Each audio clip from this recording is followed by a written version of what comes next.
A gorgeous Saturday night in downtown Reno. From Greater Nevada Field tonight, it's a United Soccer League showdown, a rivalry matchup, as Reno 1868 FC plays host to the Sacramento Republic.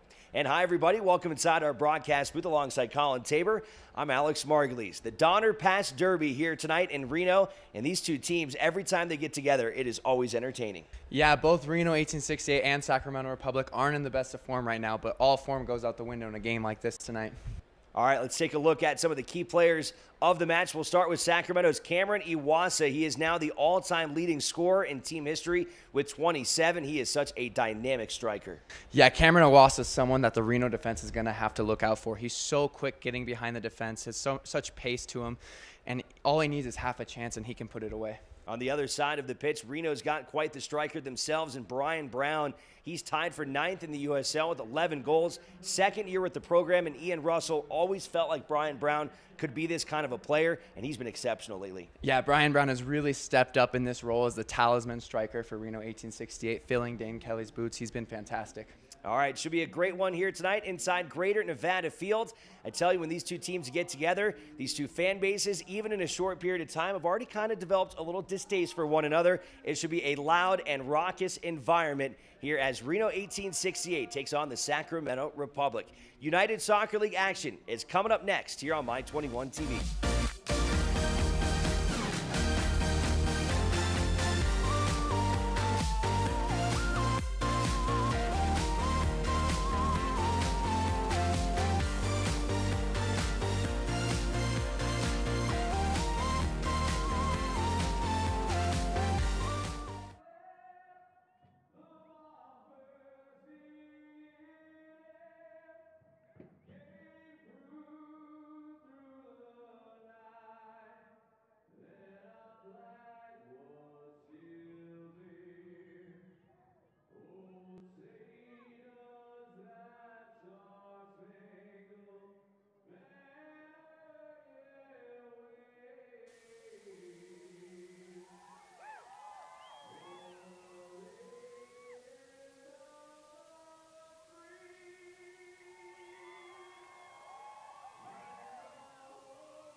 Wow, those drums are loud.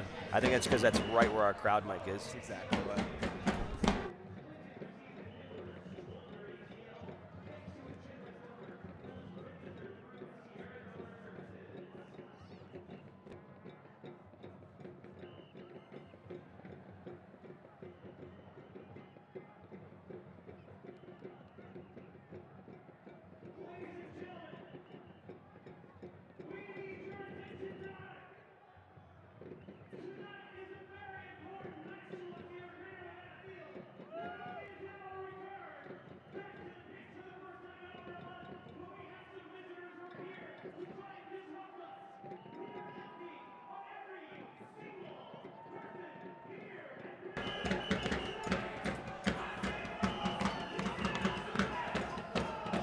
All right, you can probably hear those drums banging in the background. That's the Tower Bridge Battalion. They have come in full force.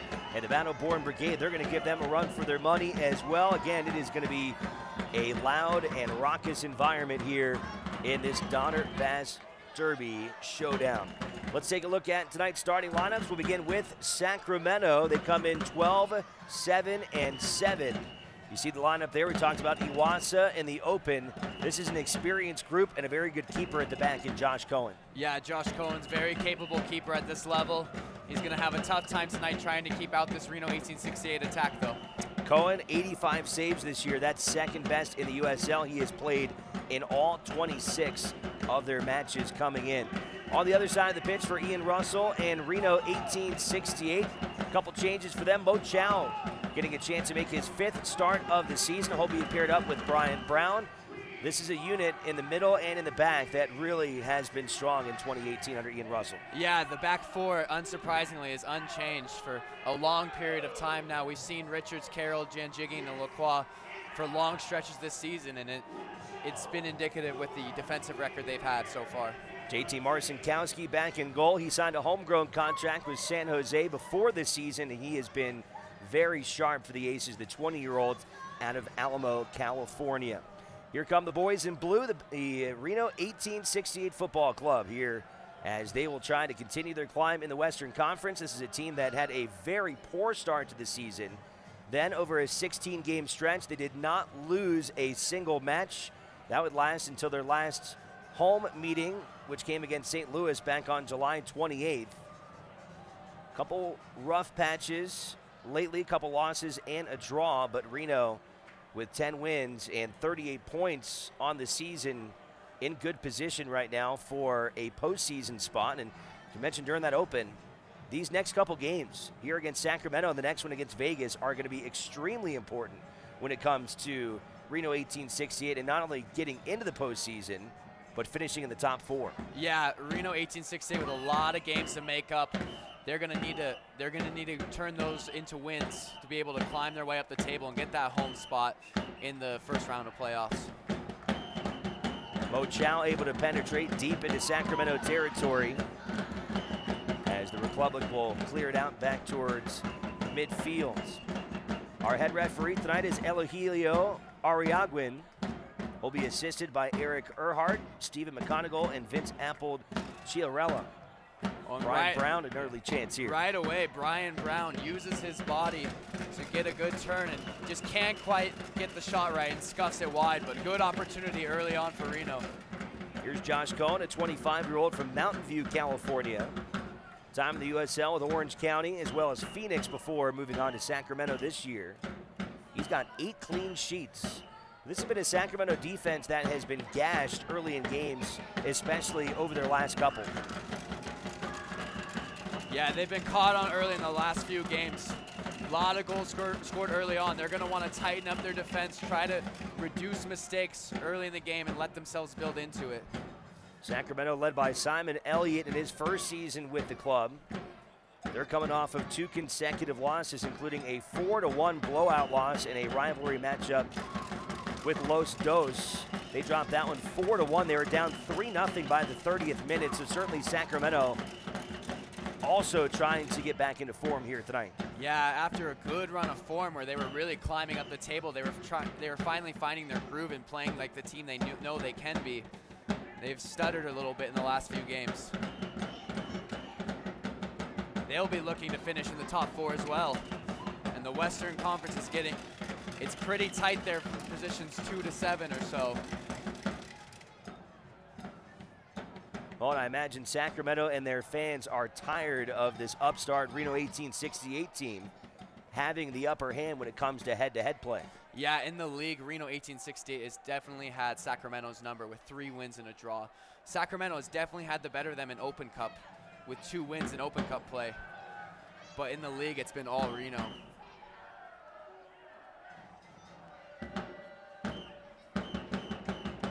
Seth Gasippli will put it back into play for Reno 1868. Getting the start in the midfield. One of the 2 center mids along with Guy Abend.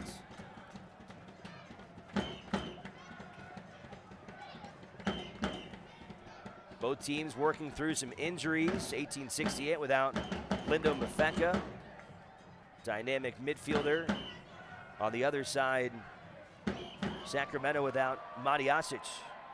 Here's Antoine Opino trying to find a center for Mo Chow, and it's cleared away by the Republic defense. And a brilliant flick to find Opino in the corner from Brian Brown. Brian Brown does so well to check in, draw in pressure, and then just release Opino with the back heel.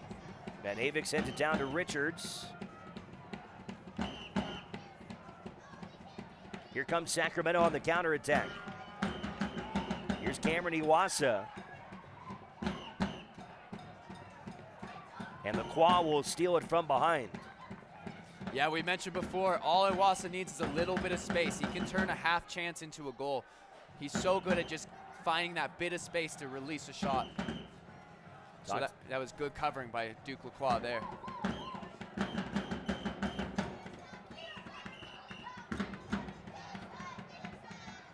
That's something Reno, the way that they play offensively, sending those outside backs forward. They need outside backs that are quick enough to recover and get back to the defensive end. And we've certainly seen with Duke Lacroix a guy that can really get up and down the field. Yeah, for 90 minutes, game in, game out, Duke Lacroix covers so much ground. He initiates attacks, and if Reno lose it right away, he's there.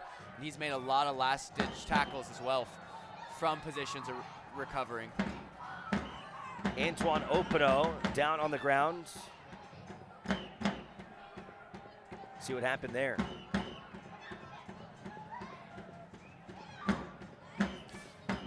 Yeah, and he just catches it. Opino's standing knee. He's feeling that one. Tainter just comes in the back of Opino. Opino lands awkwardly on it. It's gonna be something he tries to walk off though. Ian Russell not happy with that as Opino continues to clutch that right knee. As I mentioned, Reno already banged up in the midfield.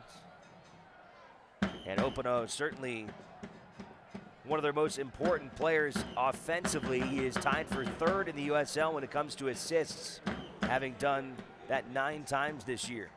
Yeah, he really is the heartbeat of this team. He's so important in the way Reno, not just the way they attack, but the way they defend as well. He's so good at pressing from the front, winning the ball high at the field, and then harassing players with his ability to dribble.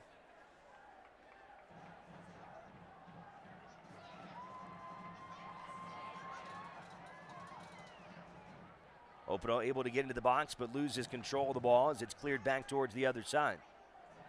But right away, even after the injury, he's able to get the better of Hayden Partain there with a bit of clever dribbling.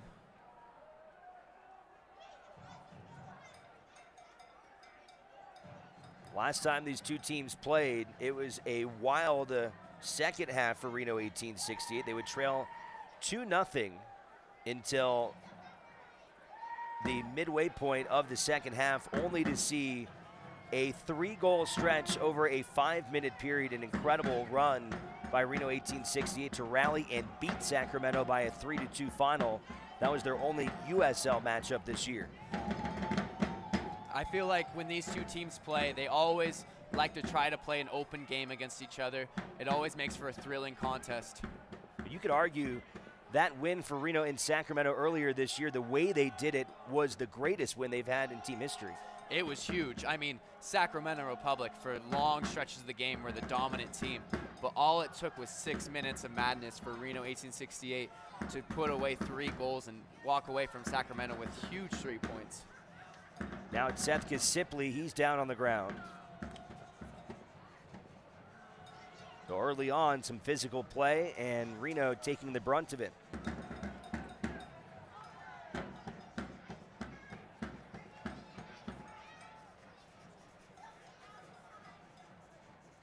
Head trainer Steve Patera, who's been with the team in both of their years here in the USL. There's the Pact's Battle-Born Brigade here tonight as Kasipley tries to limp this one off. Took a good shot to his shin. I mentioned before the loud noises coming from the Tower Bridge Battalion. A very faithful group. Those folks making the drive over the hill. Not a bad deal for them. Only about a 2-hour drive to get down here into Greater Nevada Fields. Yeah, it's always nice to have away support at games.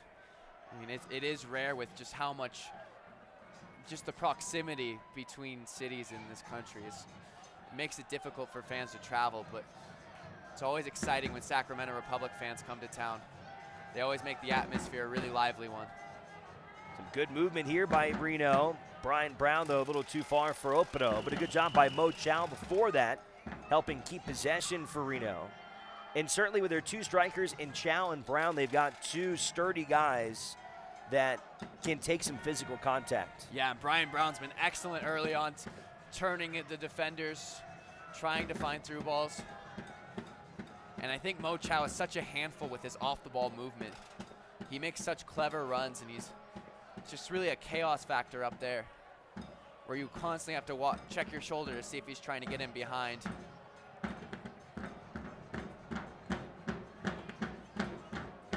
Here's Brent Richards playing it forward.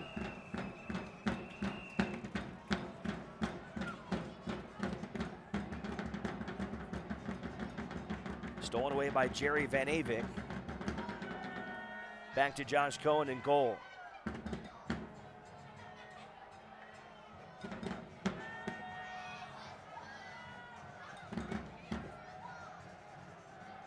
Yeah, both teams are trying to get in behind the defense early, trying to use runners. I think we're going to see a very open game out here tonight in Reno. Richards again leading Reno's attack. And a throw in now coming for Shannon Gomez. Yeah, right there we saw Mo Chow, Brian Brown, and Antoine Opino all motioning to run in behind. I think one of them has to show in defeat, get the ball in the space that was just created from the run. So I think they might be forcing it a little bit. Guy Abend able to steal it back, got it to Opino. Back to Abend. Takes a left-footed crack at it, but Cohen up to the challenge as Reno takes their first shot on goal here into the 11th minute. And Opino once again running at the Sac Republic defense. Gets the better of Shannon Gomez there before finding Guy Abend. Guy Abend's shot just doesn't have enough power to trouble Cohen, though. Abend last year won a USL Cup playing for Louisville. He scored 1 goal for them in 27 matches. Here comes Sacramento. And a good job there breaking it up. It was Jerry Van Avik coming in to help. Yeah, great little third-man combination to release Nishaw through. Looked like a good opportunity for Sacramento to get in behind.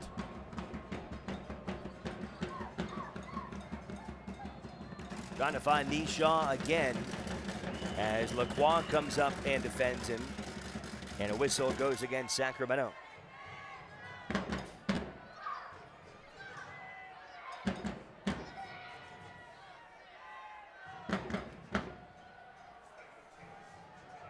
Select is the official soccer ball of the USL. For the latest Select products and special offers, please visit SelectSportAmerica.com. You can receive free shipping on orders over $50.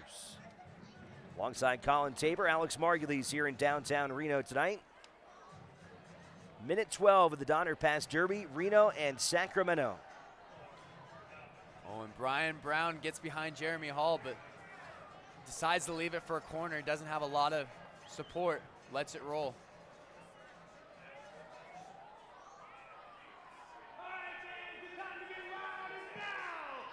So the first corner kick of the night, and Jerry Van Avik, AKA Jerry Van Wolfgang, married just before the season. Has not had his name officially changed here in the U.S., but you see the Van Wolfgang on the back of his jersey, and that was a solid attempt in there as it was knocked away. And now a throw-in coming for Reno 1868. And I thought Josh Cohen was caught in no man's land for a second. I thought he misjudged the ball, and Brent Richards was going to sneak it in the far post all alone. But Cohen gets a crucial punch on it. Here's Richards. He has 3 assists on the season. Gets it into Chow.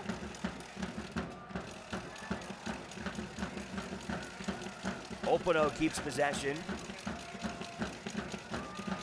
Chow trying to find Van Avik. Nice little back foot ball there, but cleared away by Sacramento. Yeah, nice little idea. Mo Chow just wasn't on the same page. But Opino finding that little split pass to find Chow. Chow, lovely ball into Van Avik, who tries the audacious flick, but Mo Chow just doesn't make the run in behind right after. But a good little combination from Reno.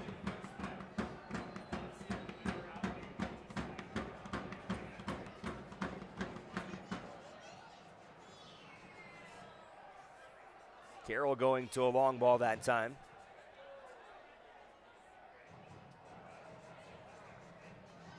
But let play continue. Carroll, you see him wearing that yellow captain's band once again. He has made 18 starts now with Reno 1868, and he has been a fantastic addition coming over in the offseason from Orlando City B. Yeah, Zach Carroll has really filled in as the captain nicely. leads the defense, wins balls in the air, tracks runners. He does it all as a defender.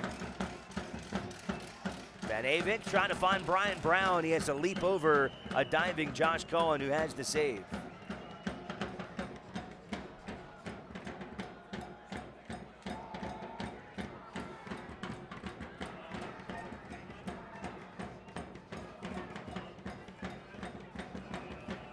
We had the Sacramento Republic lineup as a 4-3-3, but it's almost looking at like a 5-2-3 with, at points, a 5-2-1-2, which is a formation you don't see too often. But it looks like Clementa sitting there in the back with Tainter and Hall, while Gomez and Horde go up and act as wingbacks. Or sorry, Tainter and Hall. Certainly a more defensive-minded set there from Sacramento. Yeah, it's designed to try to find those three quickly in transition. With Bijev, Iwasa, and Nishaw, you have three runners who can get in behind very easily. Reno, as you said, trying to do the same thing. Here's Opino again. Always pesky in the box. He just gets shoved down. And how is that not a whistle? Yeah, Jeremy Hall just lets the ball go by him and then gets a big shoulder onto him. I think it's a gray area because I think Reno with the takeaway here.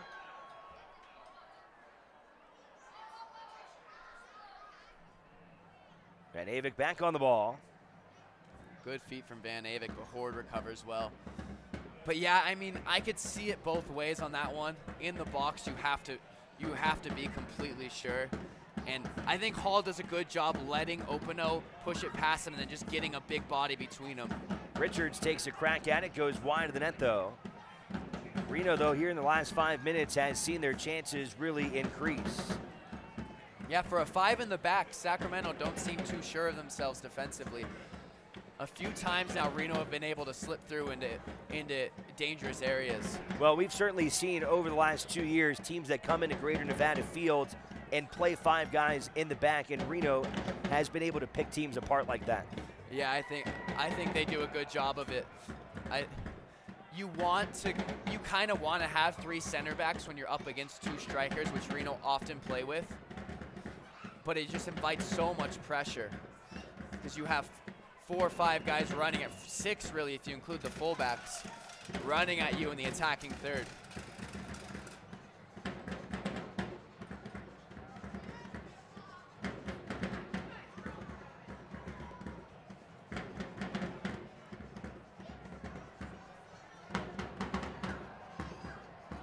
Oh, nifty little play there from Sacramento. Nice job by Marcinkowski, as it looks like Vian Bijev with the strike there. Yeah, Bijev does so well to get the better of Brent Richards and rifles the ball low. JT Marcinkowski gobbles it up though before Cameron Owasa can get a touch on it. That was a tough spot there from Marcinkowski because Bijev, he had a couple options as well to pass to, and it didn't seem 100% that he was going to take that shot, so that made it a little bit more difficult on his end. Yeah, I think Bijev I think he was trying to put it back across, but he's got to pull it back a little more. Puts it too much. Oh, and a great save by Josh Cohen. Wow, unbelievable job there. A beautiful ball in for Brown, who just barely misses, giving Reno 1868 the early lead. And Brent Richards, who's so good at those deep crosses, puts a ball on a platter for Brian Brown. Here's Richards again, and this time it ricochets away. But Reno again, their chances continuing to intensify here in this first half. Yeah, and when you have 5 guys so deep, you're just inviting pressure. And Brent Richards, as the right back, is able to cut in and have a shot on the top of the box. Brent Richards is going to look dangerous in a situation like this because he can get up and he can either have a shot or put a ball in like we saw a moment earlier. But the save by Josh Cohen was world class. Punched away by Cohen this time. They'll get it to Carroll.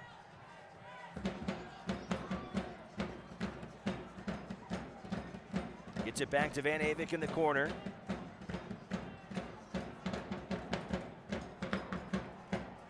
And Cohen pulls it down out of harm's way. Yeah, I think Jerry Van Avik is one of the last players you want to be 1v1 against. Horde will have a tough time against Van Avik today on his right-hand side. Trying to find Nisha again over the top. And a good clearance there. Janjigian and Lacroix combining to take the ball away. Yeah, but both teams looking to get in behind early. Becoming quite the open game here at Greater Nevada Field.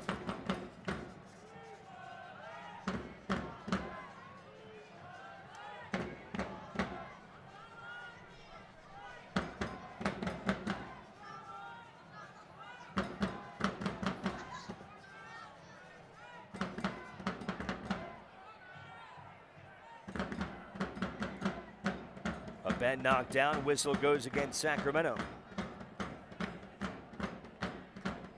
And the USL's official Twitter feed keeps you up to date with news, live game updates, and highlights from around the league 24/7. Follow at USL on Twitter.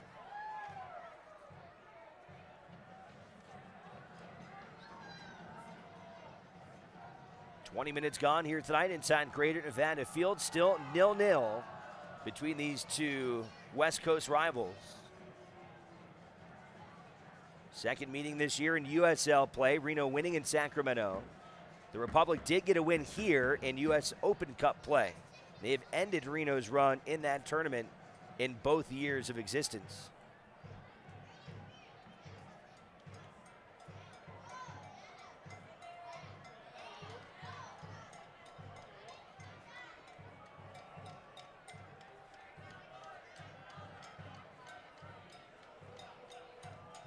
Moffitt takes a crack at it. Marcinkowski swats it away. Yeah, a bit awkward for Marcinkowski to deal with. He sees it late from Moffitt's shot, takes a slight deflection. He's able to get a big paw away for a corner though. But I think Sacramento are starting to push Gomez and Horde up more. They're starting to act as true wing backs. Both of them getting up the field, and it's allowing Sac Republic more chances. Hayden Partain in the corner. We'll play it back. Gomez coming up from his defensive spot.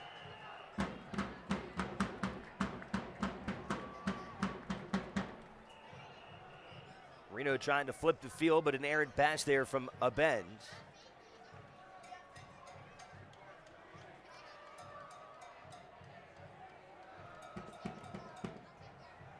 Mitchell Tainter. Tainter leading the team in minutes this year, almost 2,200 on the season. What a great ball from Tainter to find Horde on the opposite wing. Like I said, Horde's starting to push up more. Throw will come from Horde.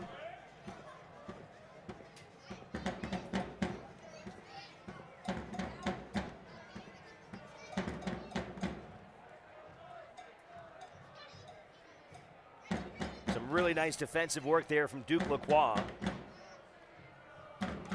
But Sacramento will hold on to possession here on the throw-in.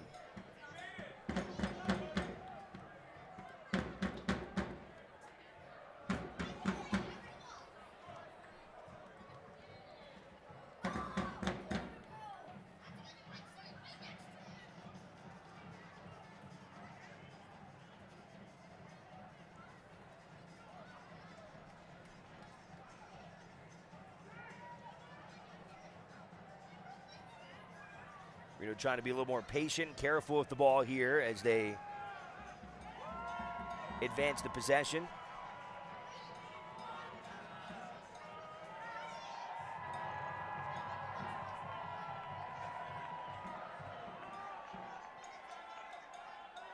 Good ball from Richards. Finds Brian Brown, now Mo Chow. Chow takes a crack and it just goes wide of the net. Oh, Mo Chow absolutely leathers that. First looks for the 1-2 with Brian Brown, who was hauled down. None of the Sacramento back line closed him down, and he was able to have a free shot that went just wide. Looks like it took a slight deflection, though. But you'd expect quicker closing down onto Mo Chow's shot from Sacramento. Back to Van Avik, the 26-year-old from the Netherlands. He's got 6 goals and an assist here in his first season with Reno.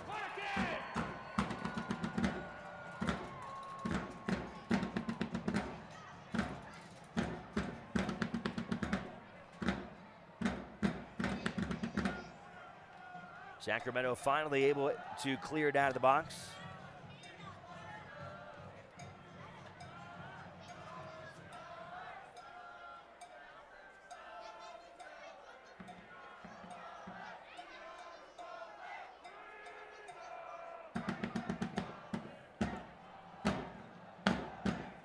Back to Cohen working on his 9th clean sheet of the season. That's how many he had last year with Phoenix. That was a new club record for the Rising. He's only allowed 28 goals in 26 matches this year.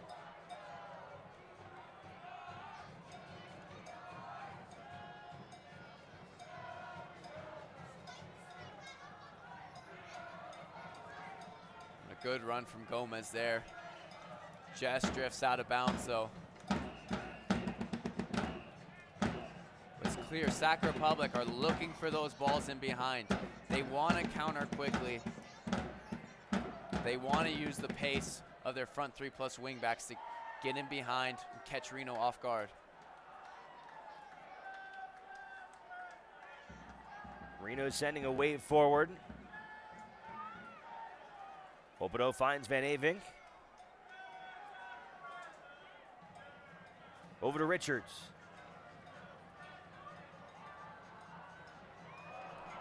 And Richards finds Brown in the box, who's taken down, and he is livid that did not draw a whistle, saying that he was just yanked down to the ground. Yeah, and Brent Richards, once again, great in-swinging ball with his left foot. Brian Brown gets the right side there. Horde just pulls down Brian Brown. Once again, not quite enough for a penalty, but there's definitely a shout there.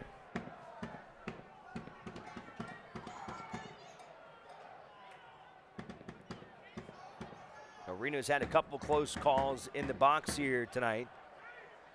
Still 0-0 as we move into minute 27. Good takeaway there from Kisipli.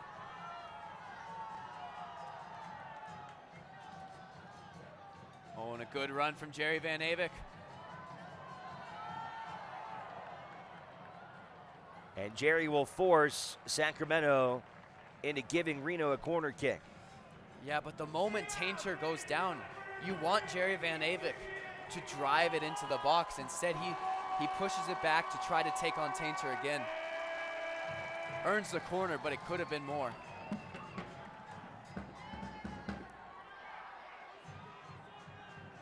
Headed once and cleared this time by Sacramento. Not a bad spot there, as Brown was the first one to head it. We've seen them score a few goals just like that this season.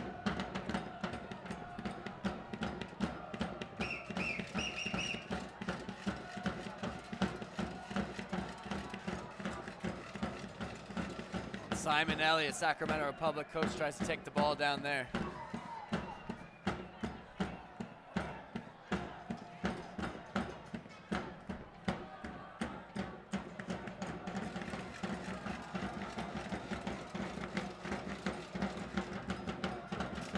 Mentioning Elliott replacing Paul Buckle, had been the head coach for Sacramento in their first 3 seasons, including their title-winning campaign in their first year back in 2014. He's been the head coach of their academy since the 2015 season. A former MLS player that had time with several teams, including San Jose.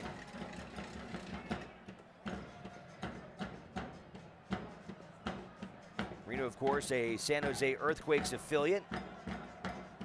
A distinction Sacramento used to hold until Reno came into the league. Sacramento has since gone independent. Oh, and a good read from Zach Carroll.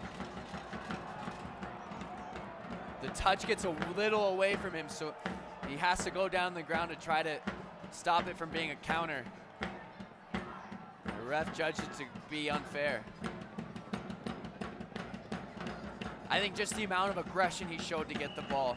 He does get the ball, but he goes through Partain in the follow-up. Elliott, a former New Zealand national team captain. Played in the World Cup with them in 2010.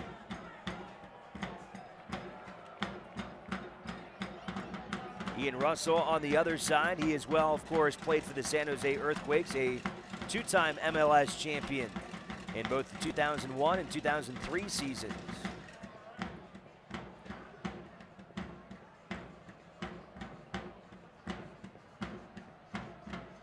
As they continue to look at Hayden Partain.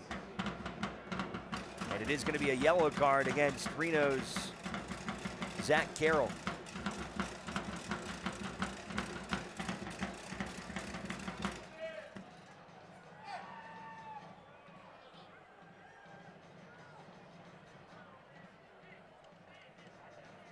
But it appears that Partain is fine. He will get up. Chance for everybody to grab a sip.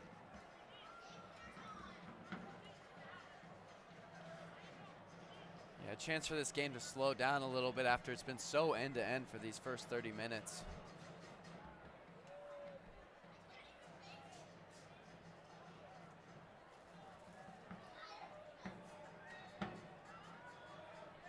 So it's Tainter who will put it back into play.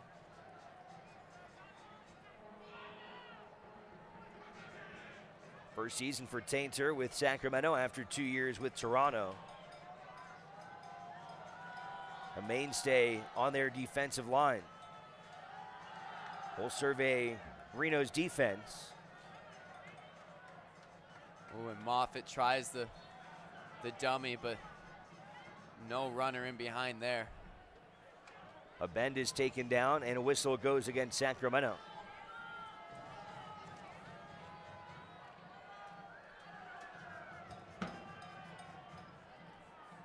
Reno now comes quickly with Antoine Opino. Opino to Richards.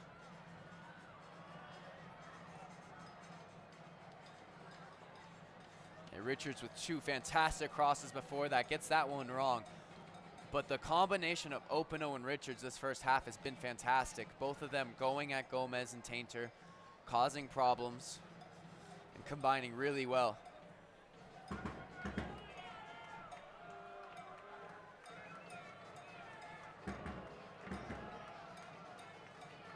Janjigian with the clearance this time.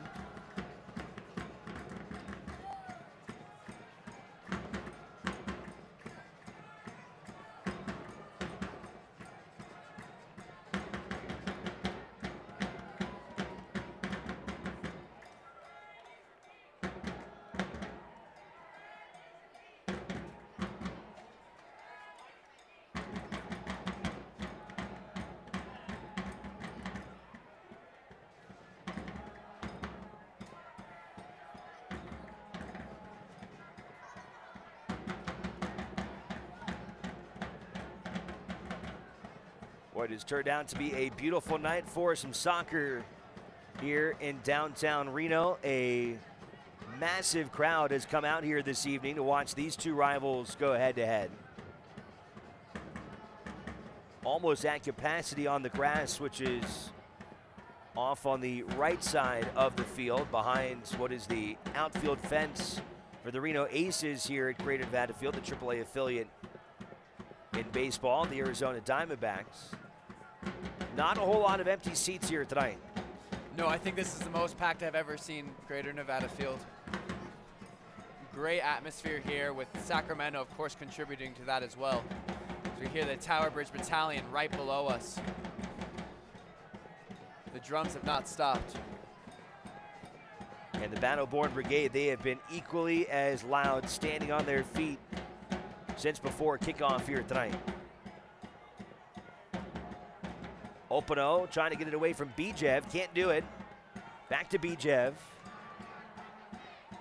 Gomez has it taken away and cleared by Seth Kasipli.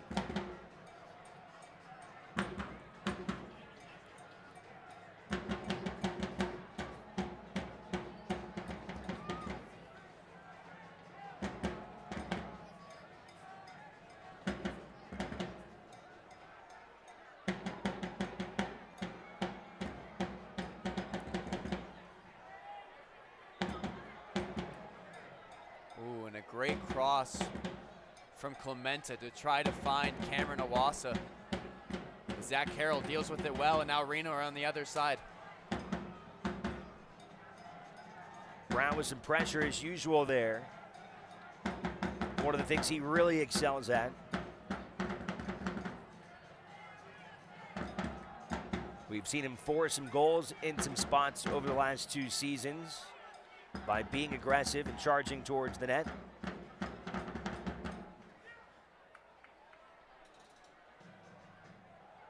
Brown has been able to score for Reno in 3 of their last 5 matches, including a brace in Swope Park in their last meeting.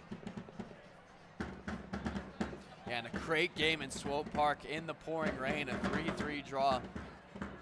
2 thrilling games now against Swope Park Rangers. The 4-3 blizzard game at the beginning of the season.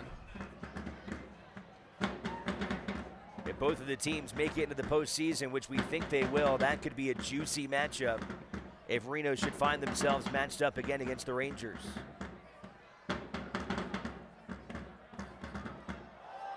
Beautiful goalkeeping there from Marcinkowski, tracking that one and punching it away. And now a corner kick for the Republic. Yeah, Horde's ball is very awkward for Marcinkowski to deal with. He starts to step to claim the cross. Horde's ball just looks like it's going under that crossbar. Marcinkowski has to do well to backpedal and knock it over.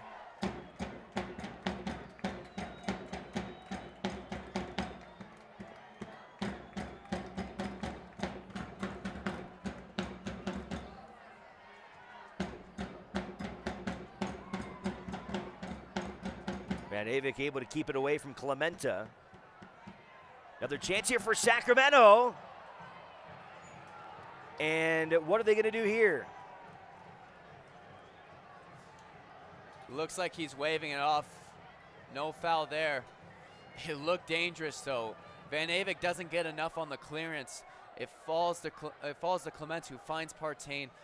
And it looks like Seth Kasipli comes in a little late. But we've seen the referee wave off a couple on the other end. They wave off one for Sacramento here. Bijev combining with Partain. Send it back to Tainter.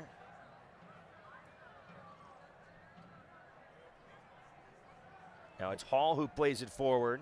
That's a great ball to find Moffitt between the lines. Oh, and what a save by Marcinkowski. And we talked about it. All Iwasa needs is a half chance. With both Janjigian and Lacroix closing him down, he finds that little gap and puts a spectacular shot that Marcinkowski does really well to knock it out for a corner. Great effort there from the Sacramento native, Cameron Iwasa.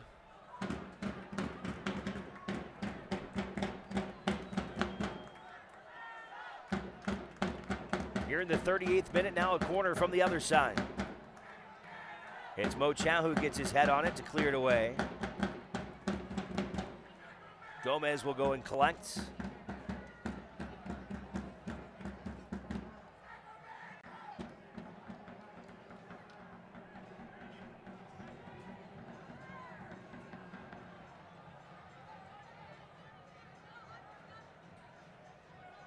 Reno having a hard time getting the ball out of their side of the field. Yeah, they've dealt with a lot of bombardments into their own box from Sacramento Republic. Can't quite release to get out. Here's Bijev. And Marcinkowski will wisely just watch that one go. Reminds me of a period earlier in this half. Reno had about a 5-minute stretch where they were really camped out in Sacramento's part of the field, and now the Republic have been able to do the same thing here in the winding minutes of this first half. Yeah, when two teams are both good at pressing high up the field, you'll see that. You'll see the game in one side of the field for long stretches because it's so hard to get out. And it feels like a team's coming at you again and again when they're on the front foot, when they're pressing effectively, even when they do lose the ball. We've seen from both teams out here tonight. Thrown from Gomez goes to Iwasa. Back to Shannon Gomez. National team member of the Trinidad and Tobago, 21-year-olds.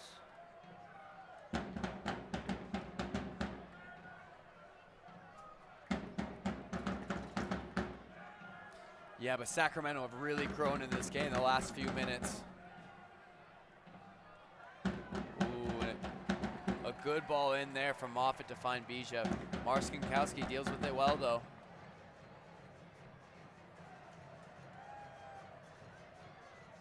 See if Reno can advance it past the midline here.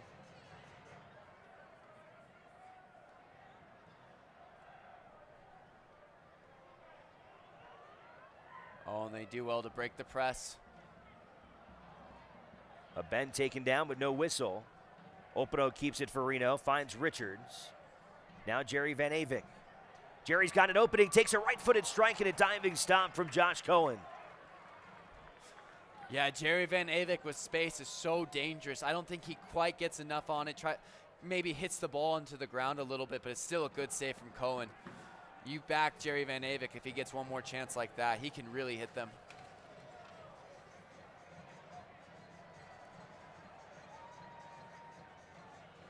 Partain plays it forward. Trying to find Bijev. Richards able to get his head on it. And they're going to blow the whistle against Antoine Openo, who came steaming in to try and help on the defense, but he barreled in to Sacramento there. And they're going to get a good free kick from just outside the box as he was able to take down Shannon Gomez there. Yeah, I think he just comes into the back a little bit of Gomez there. Openo's clearly not happy with it. But it's a good opportunity for Sacramento Republic. You back someone like Villian Bijev to have a good chance out of this one. Bijev 4 goals and 3 assists on the year. From Bulgaria. Has also had some national team experience in the United States with the U18 and U20 teams. It looks like they're going to elect for either Clementa or Moffitt. It's Clementa. Oh, and trying something from the training ground. Looking to find Bijev peeling off the wall, but it doesn't come off there. Once again, though, Sacramento continues to be the aggressors here at the tail end of this first half. Yeah, and they've put some crosses in that have been very uncomfortable for the Reno back line. Sending both wingbacks and wingers forward, having a lot of space wide to find crosses in.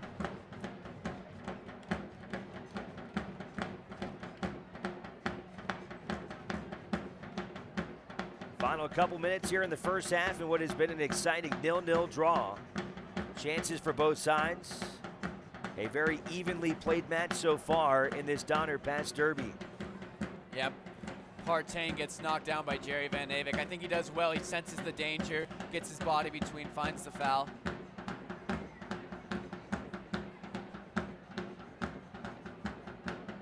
Tainter's cross there goes too far, and it'll be a goal kick for Marcinkowski.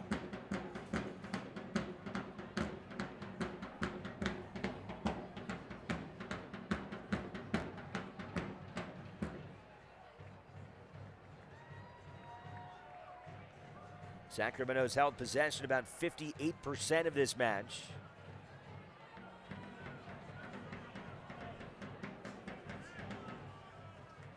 Reno's had double the amount of shots on goal, though, with 8 compared to Sacramento's 4. Reno with 4 shots on target to Sacramento's 1. Good defense then coming from behind. It was Gomez. Mo Chow. Ooh, could have been a good idea if him and Brian Brown were on the same page. Just tries to dink it right behind that Sacramento back line. But Reno have done well when they've received the ball wide and then dribbled inside. Sacramento defense isn't quite sure who picks it up. And they've been able to create space that way for little split passes.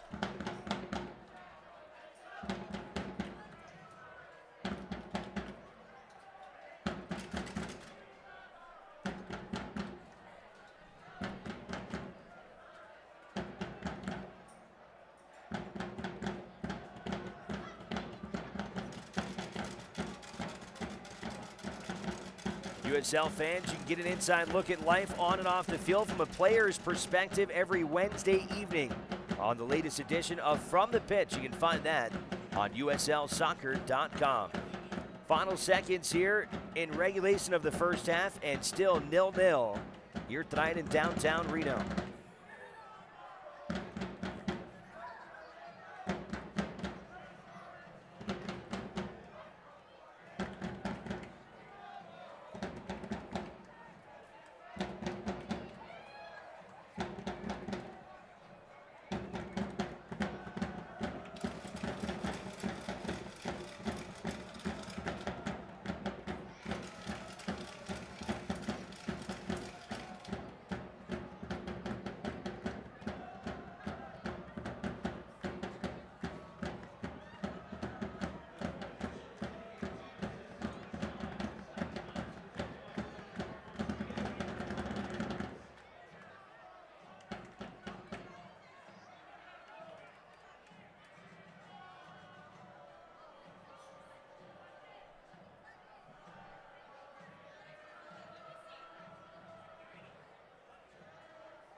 Two minutes of stoppage time added.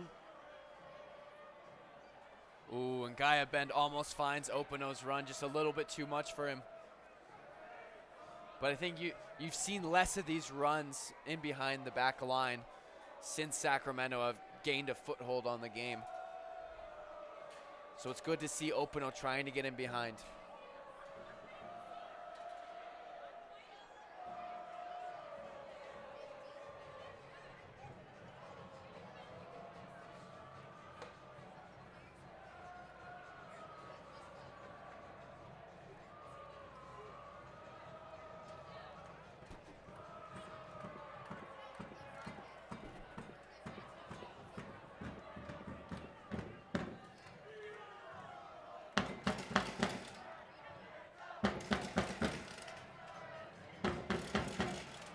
I think both of these teams will be content to take a 0-0 score into halftime. Yeah, this is a game that could still go either way. I think both teams are going to want to regroup a little bit. Try to find something for the second half to maybe change the game. It's been a very good end-to-end even game so far between these two rivals. Both goalkeepers with some outstanding saves. Marcinkowski's against Cameron Owasa. Cohen's, of course, against Brian Brown. There's the first half whistle as we will go into halftime with a 0-0 score. We'll hear from head coach Ian Russell here in a couple of moments. Kylie Diesner down on the field, and she will have him here and get his thoughts. But again, this was a first half that we really saw some solid opportunities for both sides. Yeah, I think both sides did a really good job of creating chances. You saw Sacramento in the opening minutes, a little timid, playing more 5 in the back. All right, Kylie Diesner is ready. She's got Ian Russell. Take it away. Thanks so much, Alex. Yeah, I'm here with head coach Ian Russell. Now, Ian, you guys have had a couple of shots on goal. There was even a missed header. How close do you think this team is to breaking through? We're close. We had a lot of good chances early on in the first half. I think second part of the first half, they had a little more chances than we did, so it's about adjusting and coming out in the second half and ready to get some goals. And then an aggressive first half. There was plenty of fouls on both sides. Was this something you expected coming into this rivalry game? Yeah, I mean, anytime there's a game where there's two neighbors that are this close to each other, there's going to be a lot of fouls, and we expected it. All right, we're looking forward to a great second half. Back to you, Alex. All right, thank you very much, Kylie. Battleborn Brigade, they'll get a chance to rest now as we go into halftime after what was a very exciting first half without a goal scored, but expect some fireworks in that second half, and we'll have that action for you right after this.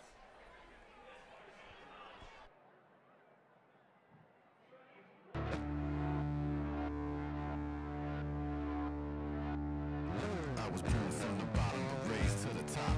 I was born from the bottom, but raised to the top. I was born from the bottom, but raised to the top. I'ma keep on climbing, I ain't gonna stop. I was born from the bottom, but raised to the top.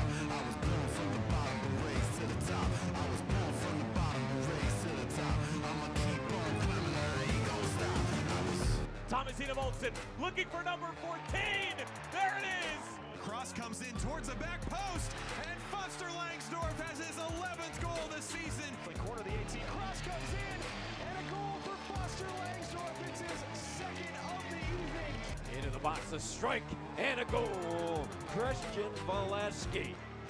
Guess who? Again, Valesky with his second. Slides it across, Michael Seaton.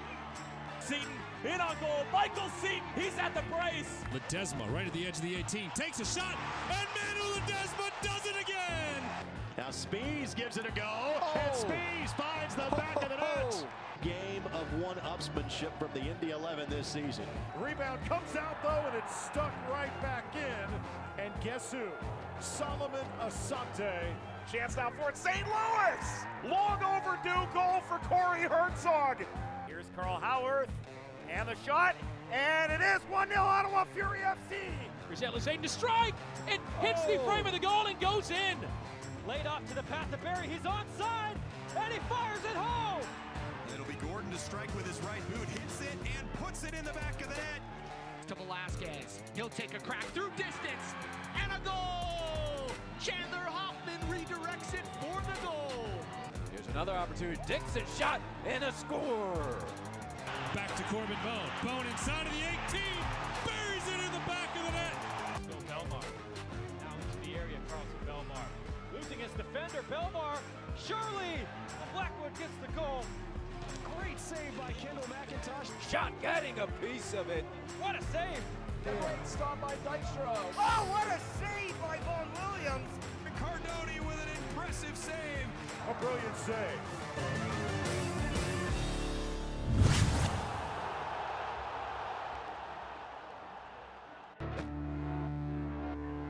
Hey soccer fans, I'm Courtney Hudson with Reno 1868 FC, and this is your look around the league. As we close off week 24 of the regular season, a close gap remains amongst teams in the Western Conference. Real Monarchs SLC and Orange County SC lead the conference with 50 points each, and Phoenix Rising is still in the mix and follows close behind with 47. Here's a look at the games played earlier this week in the Western Conference. Phoenix Rising defeated San Antonio FC 4-0. Orange County defeated Portland Timbers 2 3-2, and LA Galaxy 2 in Rio Grande Valley ended in a 1-1 draw. We're going to take a look at some of the top storylines of this week. The Rochester Rhinos will join USL Division III by the 2020 season. The Rhinos previously played in the USL before being on hiatus for the 2018 season. Orange County SC forward Michael Seaton was voted the USL Player of the Week for Week 23. Seaton recorded 2 goals and 1 assist last Wednesday night to help power Orange County to a 3-1 victory against Las Vegas Lights FC, continuing his recent run of form that has seen him named to the USL Team of the Week in back-to-back weeks. Reno 1868 FC announced on Thursday the club has acquired defensive midfielder Will Seymour on loan from FC Cincinnati for the remainder of the 2018 USL season. Seymour was one of a handful of transactions later in the week. That's your look around the league for this week. Enjoy the second half of the game here at Greater Nevada Field.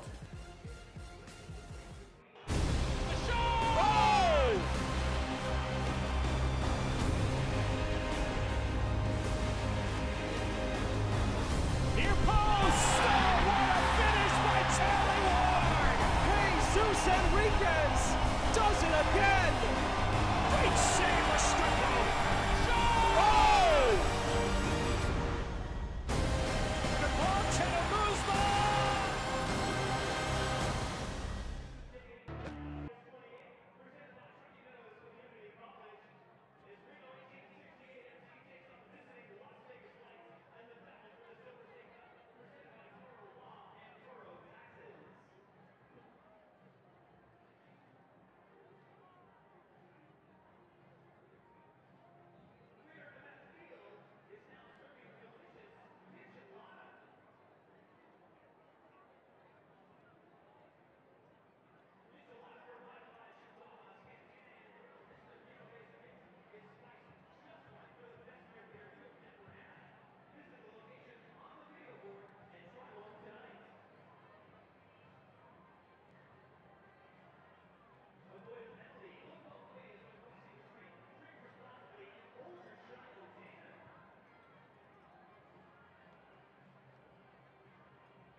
Time in a 0-0 contest in this Donner Pass Derby between Reno 1868 and Sacramento Republic. Second matchup between these two in USL play this season. It was Reno who came out on top on the other side of the hill as we bring you into the broadcast booth with Colin Tabor.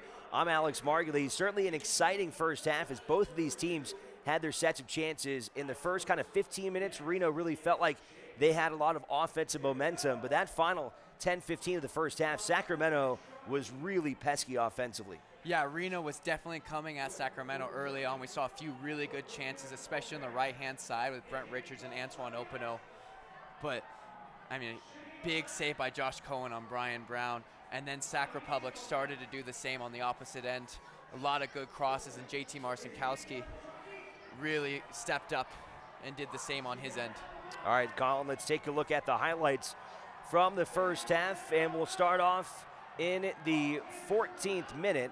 And for Reno 1868, here was one of their early chances as Jerry Van Avik took a crack at Josh Cohen. Then in the 23rd minute, Mo Chow, that was one of the best shots Reno had after Brown was taken down. Yeah, and here we see Horde, who did a really good job later in the half on that right-hand side. Awkward ball for Marcinkowski to deal with, tips it for a corner. Look, both of these goalkeepers have been really good this year. Cohen for Sacramento, Marcinkowski for Reno 1868. That was a fantastic diving stop. Yeah, and here we see Jerry Van Avik with a little bit of space. Fires one low, but Josh Cohen deals with it. So that's where we stand here tonight. Still 0-0 as we have about 8 minutes until these two teams will kick back off in the second half of play. And as we talked about during the open, this is really an important stretch for both of these teams. Reno coming in 38 points. They have played in 3 less matches, though, than all the teams ahead of them. They're currently in 6th place. The top 8 teams in the Western Conference make the postseason. Sacramento on the flip side, coming in with 43 points. Again, they've played 3 more matches than Reno. They come in 4th.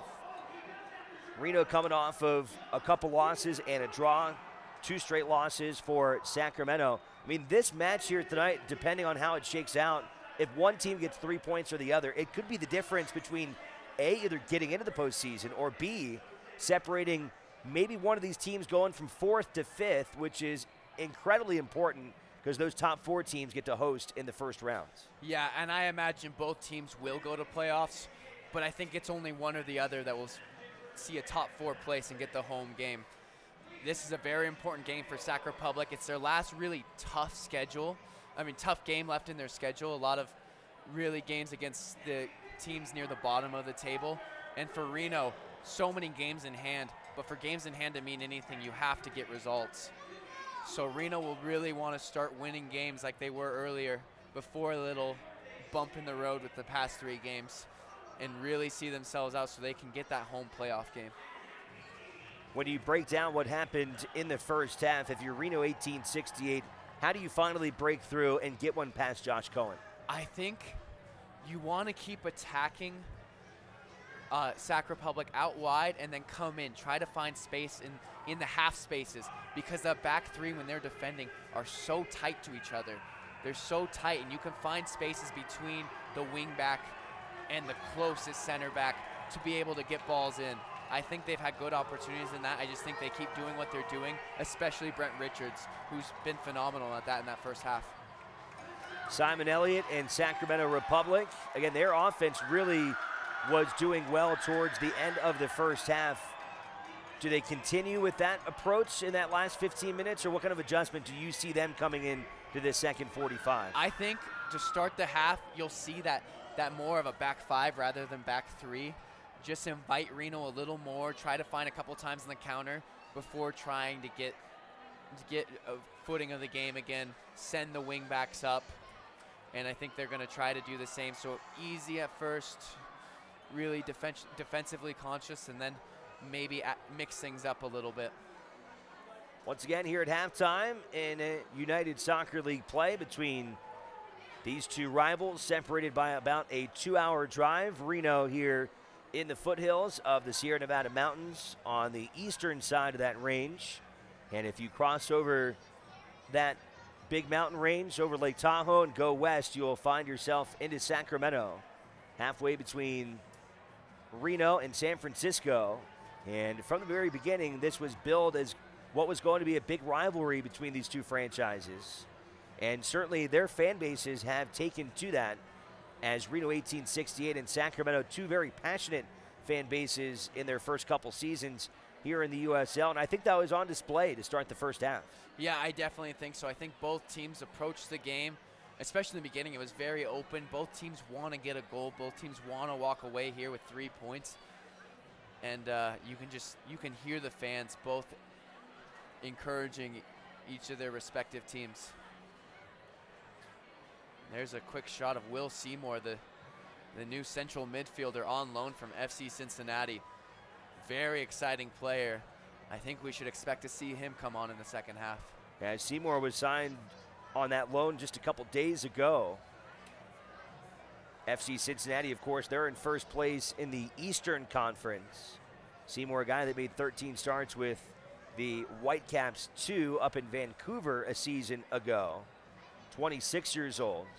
When you look down at Reno's bench, we may also potentially see a very young superstar in the name of Gilbert Fuentes, who signed a homegrown contract with the San Jose Earthquakes earlier this year. And when he did that in January, he was the youngest player in San Jose history to sign a contract. And he's a guy the organization really is excited about. And the fans here inside Greater Nevada Fields, I think it would be a treat to get to see him play tonight. Yeah, I think the San Jose Earthquakes fans are really looking forward to seeing this kid get some minutes with Reno 1868.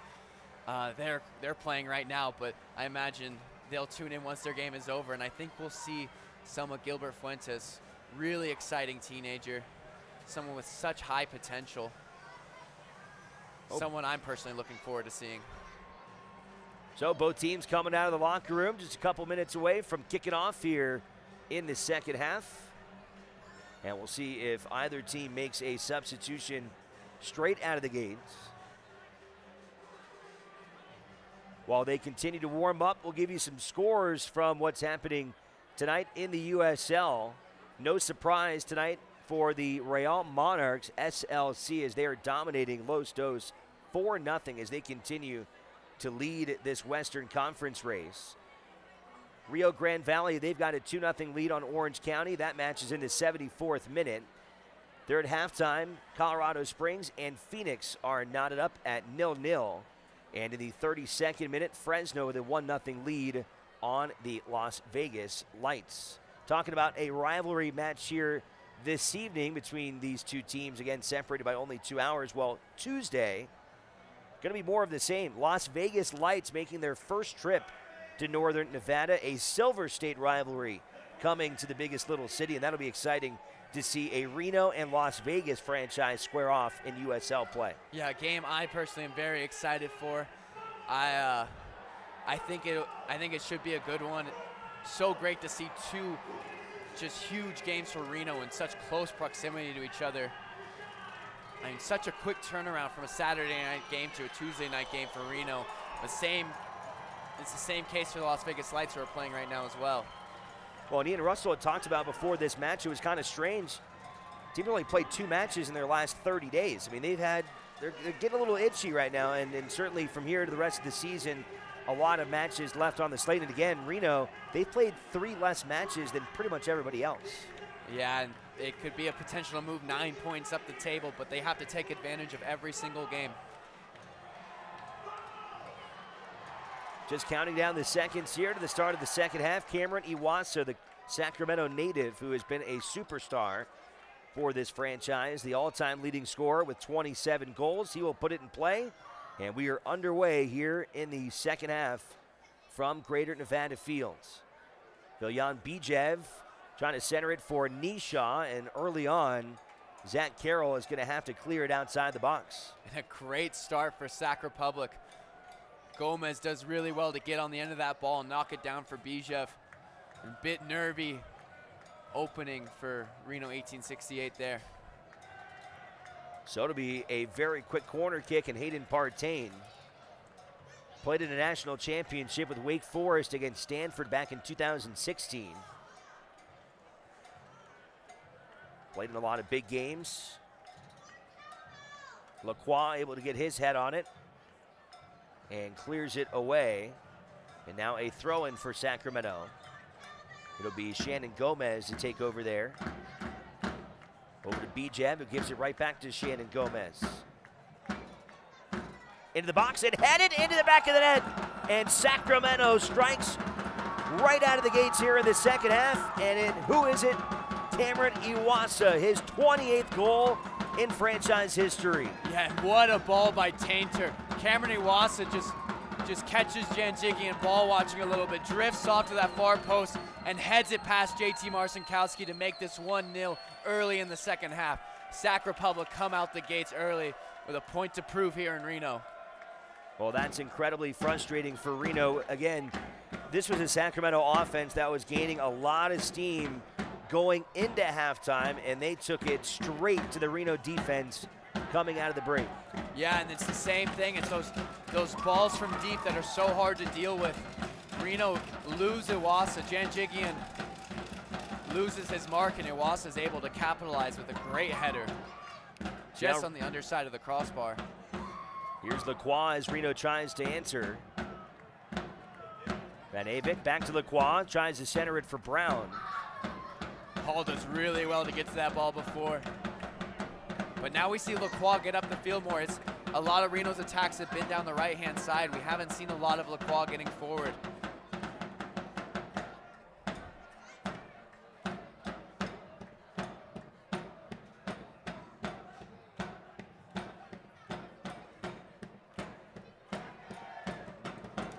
Reno going with the same 11 coming out of the half with Chow and Brown up top, Van Avik, Ben, Kisipli, and Opano in the midfield. Lacroix, Janjigian, Carroll, and Richards on the back line. No changes either for Sacramento, Iwasa and Bijev, along with Clementa, Nisha, Moffitt, and Partain, Gomez, Hall, Tainter, and Horde out on the pitch for Simon Elliott.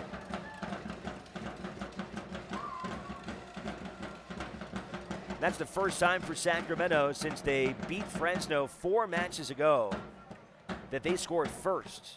They were behind in matches against Rio Grande Valley, St. Louis, and the LA Galaxy too. Yeah, we talked about the early goals they've led in the last few games. They could have early on today if it weren't for a couple good saves by Josh Cohen. But now they have the advantage here in Reno.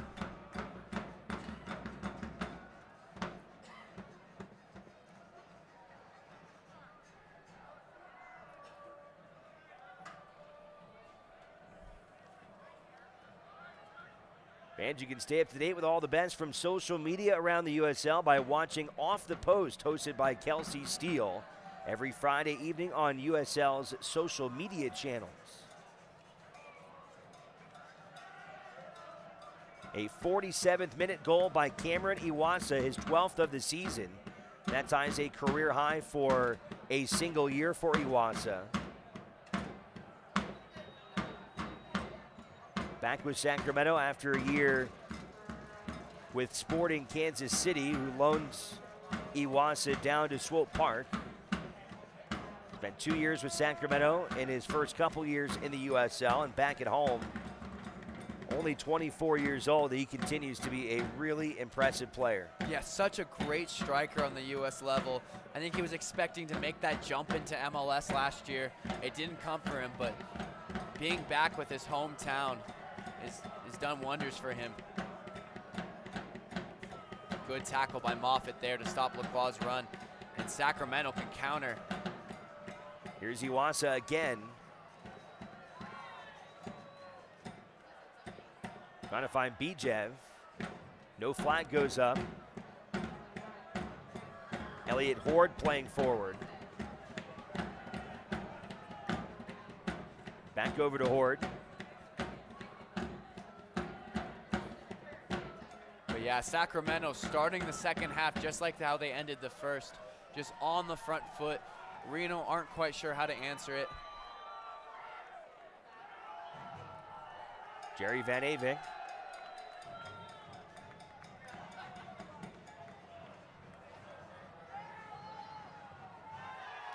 Nice job there by Brown. And Richards will blast that one well back into the seats. Remember, the only USL match between these two teams, Reno trailed 2-0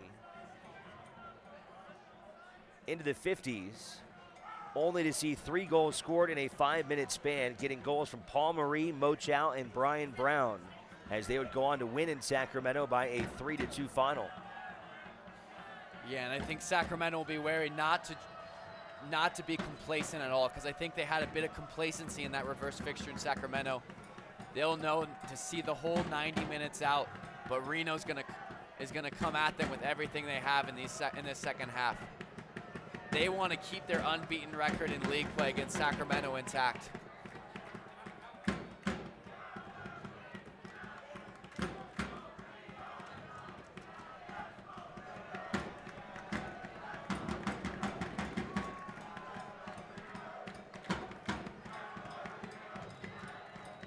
Elliott Horde on the throw-in.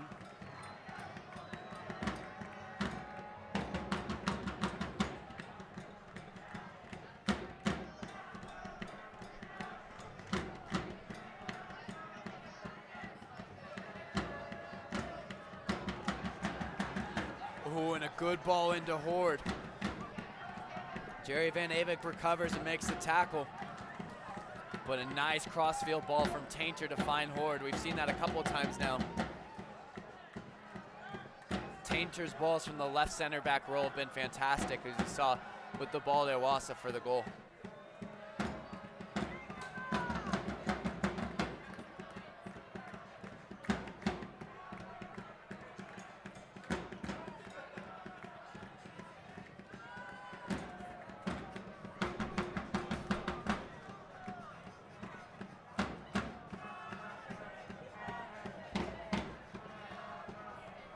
Here comes Mo Chow streaking down the sideline.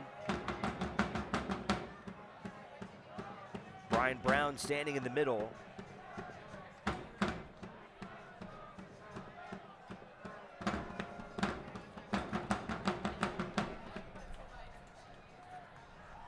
Chow trying to cross it in there for Van Avik, and it's cleared by Sacramento's defense. Yeah, and I think Shannon Gomez is struggling a little bit after falling down in the corner there against Opano. He's able to get up and get back into position. Richards trying to go back post and too high. And Cohen now with the goal kick here in the 54th.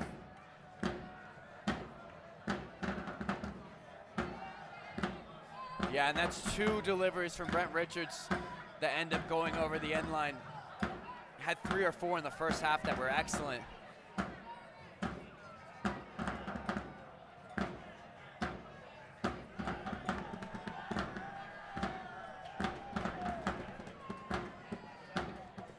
Here's Duke Lacroix.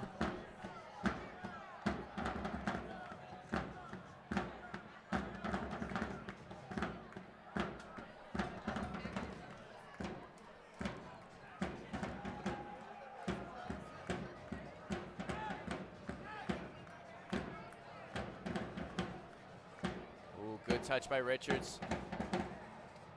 Opano keeps it in play but loses possession, and now it's Tainter.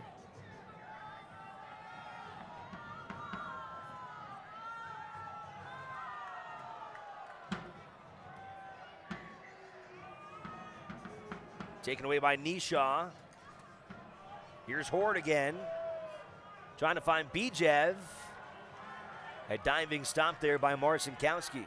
Another awkward ball for Marcinkowski to deal with after that cross from Horde takes a deflection off Lacroix.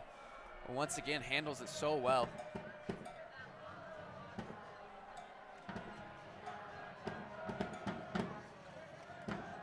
Lacroix trying to find Brown, and a great defensive effort there by Jeremy Hall. Yeah, I think Hall's been outstanding today, and that tracking Brian Brown's run and making that last second intervention there. Another chance for Sacramento here.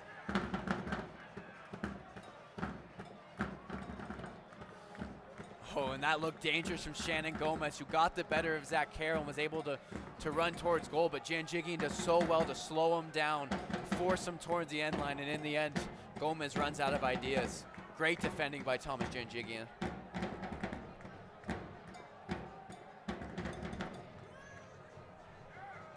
Once again, Reno going through Duke Lacroix. Over to Van Avik. You can see 5 defenders right there in a line. Reno trying to find a space to get it through there. Openo. Over to Richards.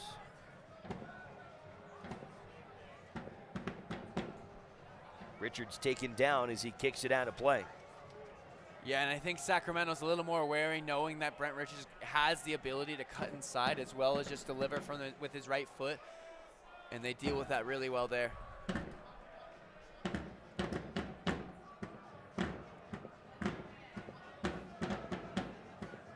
Those drums from the Tower Bridge Battalion continue to pound here tonight inside Greater Nevada Fields. And what has been one of the largest attended games in franchise history. We'll find out before the end of the night if it is indeed a new record. And these home fans certainly hoping that Reno can try to find an equalizer here in the final 30-plus minutes.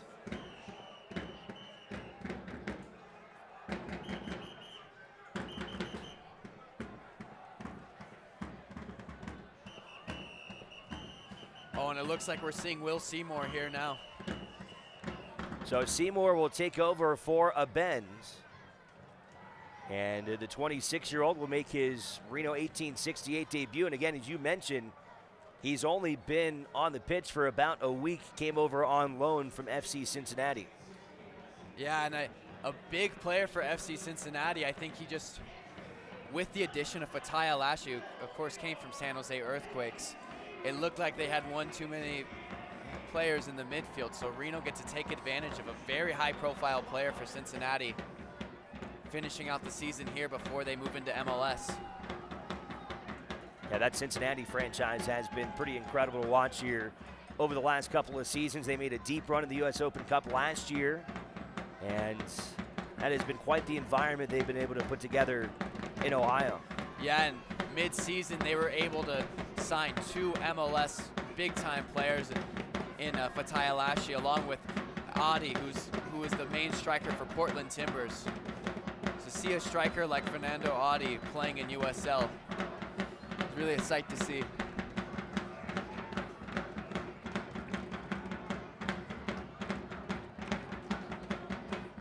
Looks like Seymour, who just checked into the game, cited for a whistle as he take down Adam Moffitt.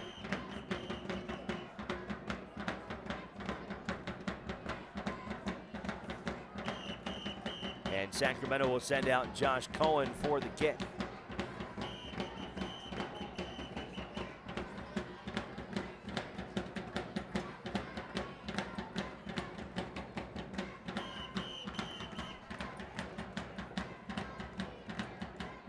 USL will surpass 2 million in total attendance this week, maintaining a record pace in the stands for the league's modern era.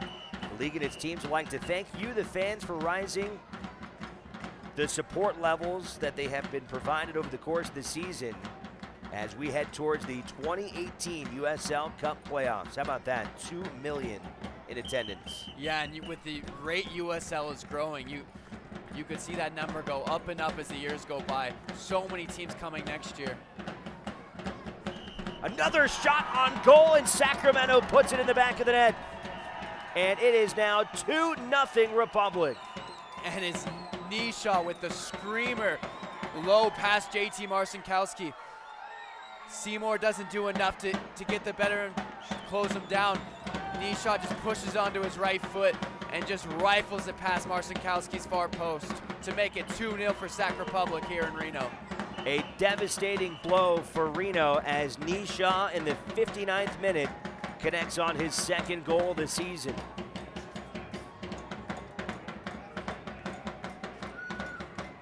So once again, Reno put into the exact same position that they found themselves on the road in Sacramento. Yeah, but that was later in the game. They have less time now to make up the 2-goal difference. But they're going to do everything they can. But here's Sac Republic once again on the counter.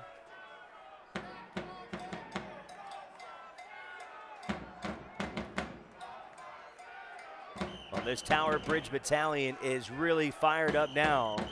Many of the fans have made the trip over from Sacramento, and the Republic fans have been rewarded with a 2-0 advantage as the Republic trying to come away with 3 points for the first time against Reno in USL play.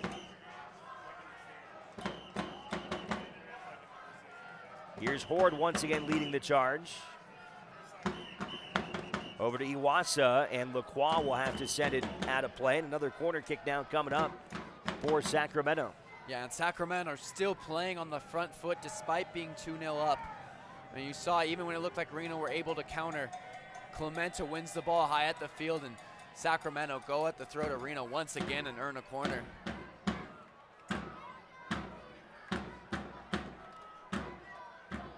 It'll be Hayden Partain once again.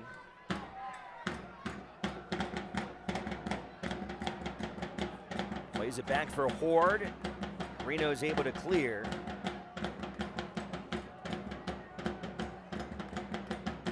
But it looks like Brian Brown took a shot there, and he's slow to get up. Yeah, just the head goes into the back of Brian Brown there.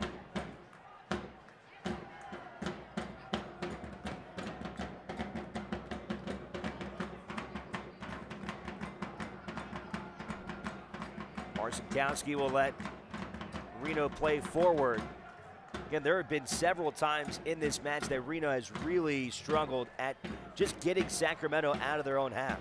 Yeah, and we've seen it in games with Reno where they prevent teams from getting out of their own half with the high pressure, defending on the front foot. Now Sacramento are doing that here in Reno tonight, doing such a good job of preventing Reno getting the ball forward, getting numbers into the attacking half, and keeping the ball in dangerous areas for themselves. Here's Duke Lacroix. Good footwork from Lacroix, but he just can't quite hang on to it. And great footwork against Adam Moffett there, but his touch gets away from him. But that's what Lacroix can do if he gets up the field. I'm surprised I haven't really seen enough of him. I haven't seen him overlap Jerry Van Avik at all. He's kind of been a little more conservative going forward.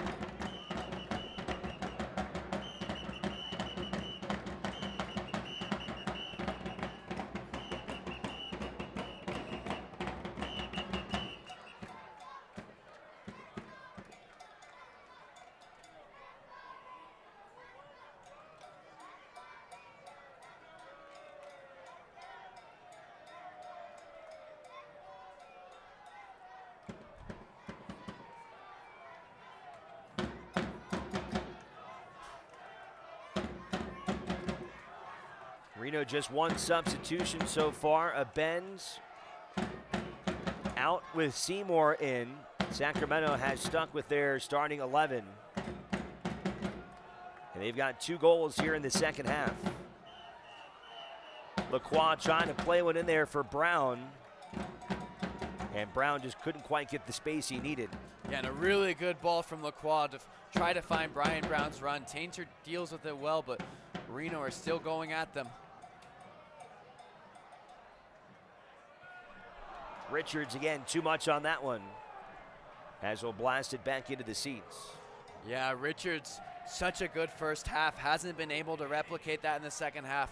Couple crosses over the bar, and now that shot over the bar.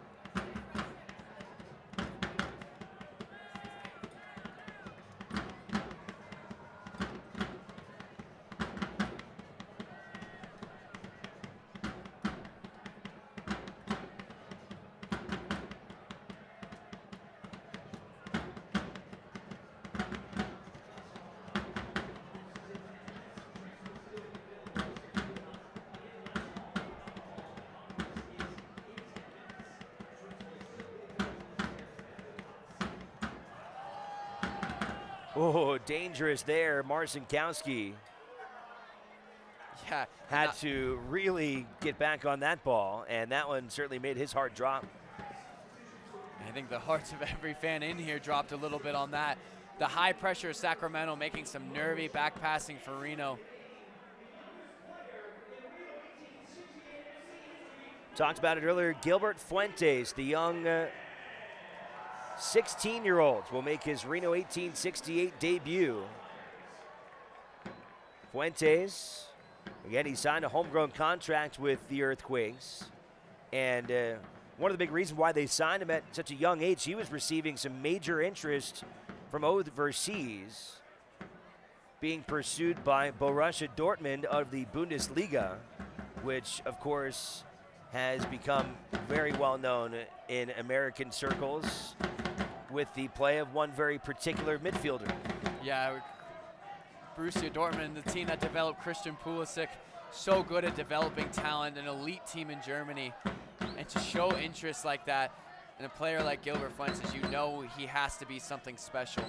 I think he's going to sit underneath Brian Brown. I think Reno needs someone who can play between the lines right now to be able to pick up the ball between the midfield and defense, turn and drive it forward. Because I think Reno's only ideas lately have been to try to get him behind, try to send it behind, which Sacramento have been able to deal with. So to have Gilbert Fuentes operate in that number 10 role, I think is going to allow Reno to progress a little bit better. Dortmund, of course, with Christian Pulisic on their roster, who has become a young U.S. superstar. We were talking before the match. You think that Fuentes certainly has some potential as Brian Brown breaks into the box, and once again, it's Jeremy Hall who comes up from behind, and he derails the opportunity there from Brown. Yeah, but Brian Brown has so much space. After that first touch, he has to look to have it, but he kind of stumbles over his feet a little bit, and Jeremy Hall does really well to recover and make another big tackle. But you expect more out of Brian Brown in that position. I think Sacramento tried to catch him offside, and he was able to just drift into there. He had a golden opportunity to half the deficit, but just gets caught with too much time almost. Overthinks it a little bit. What I was starting to say about Fuentes before the match, we were talking, and you feel like he could develop into a very impressive young player here in the United States, a guy, again, pursued by teams overseas, and a guy that you could see maybe develop into the U.S. men's national team. Yeah, I think he has the potential to do so. I mean, from 16, 17 years old to really when you're the finished product at 25, 26 years old, a lot can happen in that time period, and we've seen teenagers with a lot of potential fizzle out. Maybe expectations become too great.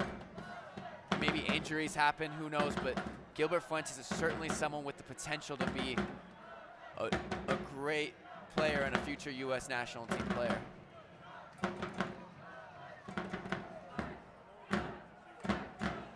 And signing San Jose Earthquakes, signing him so young, really shows their intent to develop him into a player. You know, be able to play at an MLS level in training rather than be playing U17 level in a DA program would be huge for him. Well, how about the valuable opportunity to play here in United Soccer League play in front of over 7,000 fans here tonight? Yeah, and it's a big opportunity for him, especially with Lindo Mafeka out. If Lindo Mafeka's injury persists, I think we could see him coming here more and more.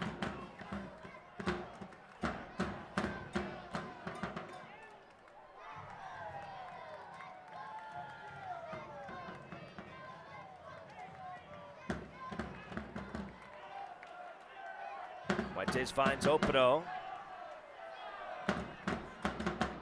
Openo keeps it alive.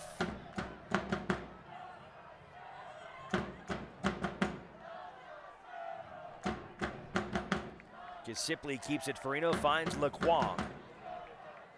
Over to Van Avik.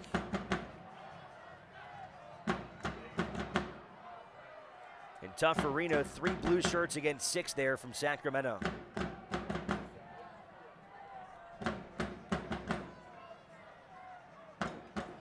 Yeah, but with the introduction of Gilbert Fuentes, you just see more options for Reno. You see someone showing defeat rather than trying to get in behind, and it allows everyone to get forward, and it forces Sacramento back a little bit, because runners come in behind, but then you find someone's feet who's able to turn and find a ball out wide. It makes a big difference for Reno.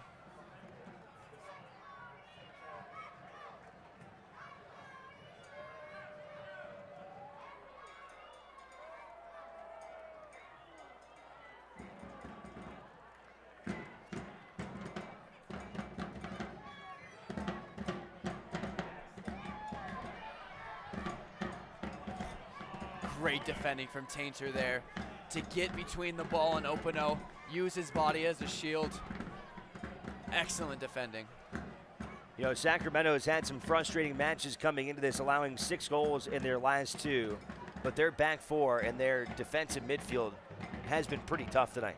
Yeah, they definitely have been. I think Jeremy Hall, Tainter especially, have done a very good job. Looks like Sacramento is poised to make a substitution, as is Reno. They'll bring in Brenton Griffiths off the bench.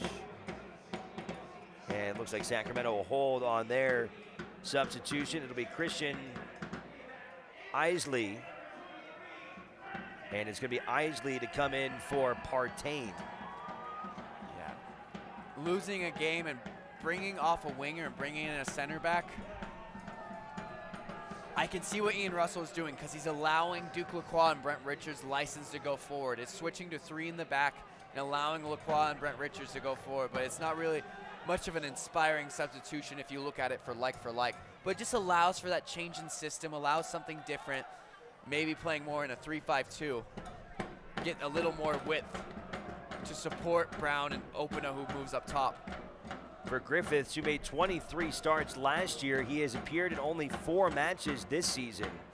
Tonight, his 5th. It is the first time he has come on as a substitute this season. Yeah, and Brenton Griffiths, who got a red card early on in the season, served a 3-match suspension, hasn't really seen his spot come back since then. He'll be looking forward to proving himself to Ian Russell, proving what a great center back he can be. Simply trying to spring Brown there. Brown taken down in the box, and that's got to be a penalty. And Brian Brown does so well to earn the penalty there against Clementa. Just is able to get a quick little nutmeg, get to the other side of him, get his body between the challenge. And now Reno have an opportunity here to cut the lead in half. And it looks like it's Seth Kasipli stepping to the spot. Kasipli with just 1 goal on the season.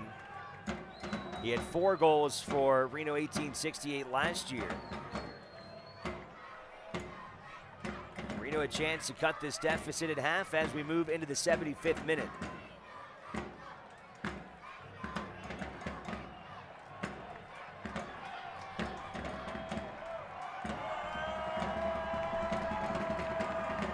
Kasipli finds the back of the net.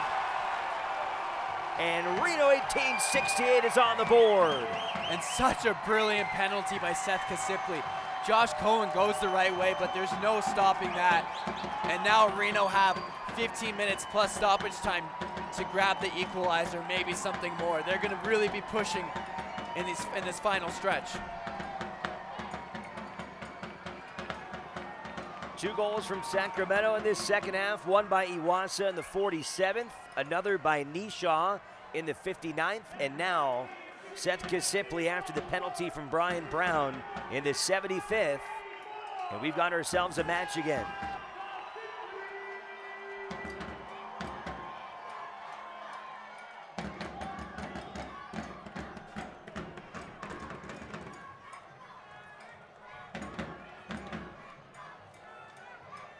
Horde back on the offensive end. Nice takeaway there from Fuentes, the 16-year-old. Yeah, and Fuentes against the veteran Moffitt. Big age discrepancy there, but Gilbert Fuentes does well to win the ball back. Here's Iwasa.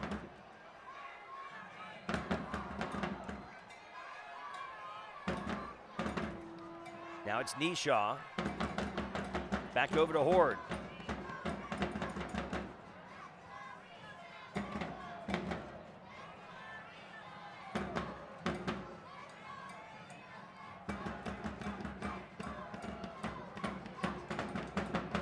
They find Nishaw, but Marcinkowski is able to pull it down. And it looks like the linesman waves his flag. Nishaw's slightly offside, but a good run there. And a dangerous moment for Sacramento.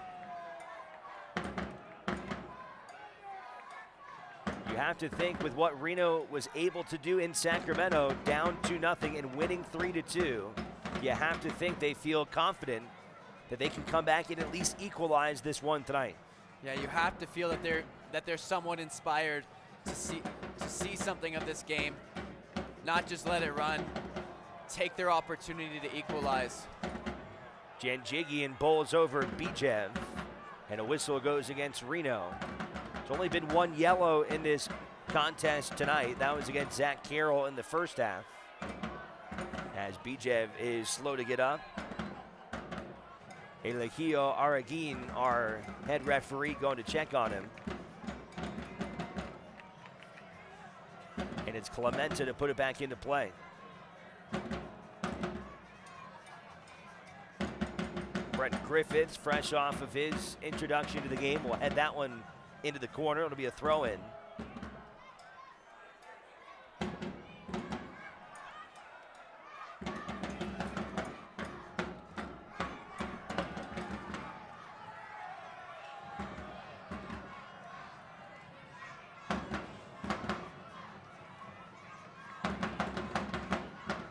Not a good throwing attempt there from Sacramento. Yeah, and Fuentes, even though he's kept it simple, has done such a good job picking the ball up in pockets of space, releasing players for Reno to progress. Good goalkeeping there from Cohen, coming up and beating a speedy Antoine Opino to the ball, but that was a good over-the-top ball from Duke Lacroix. Yeah, good awareness from Cohen off his line, sensed the danger. Brown takes a big blast at it and just goes over the top of the crossbar. As Reno continues to gain steam here in the second half.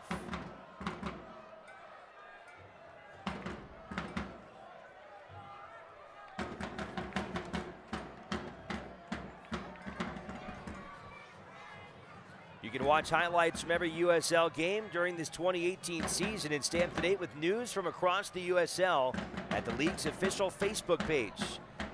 Find it at facebook.com/USL Soccer. There's Fuentes, the 16-year-old we've been talking about. He's looked positive since coming on. I've been impressed with his ability to find space, turn, find a ball into space to be able to progress the ball forward. He really has done some good things since coming on. He doesn't seem out of his element. No, and I think it's a lot of kids coming into an environment like this will want to prove themselves and do too much. He hasn't. He's picked the right passes. He's been positive without trying to do too much on the ball. And I think if he continues to do that, and he can grow more and more into USL action. Fuentes from Tracy, California in the Central Valley.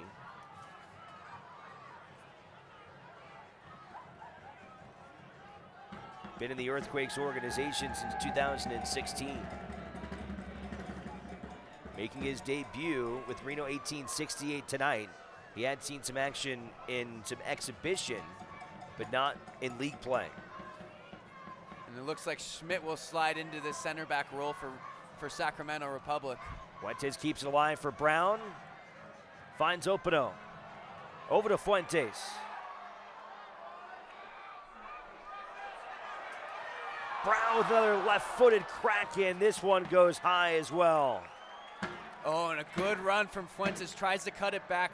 Sacramento deal with it well, but then the cross back in. Finds Brian Brown in the top of the box. Brian Brown's shot goes over once again. But Reno looking much more positive at the end of this game. Sacramento with a substitution. Justin Schmidt has checked in for Emra Clemente.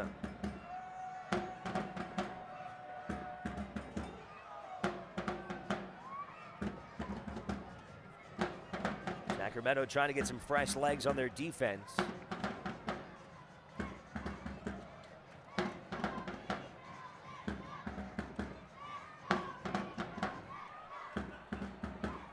Whistle goes against Sacramento there as Opino is shoved down from behind. Janjigian.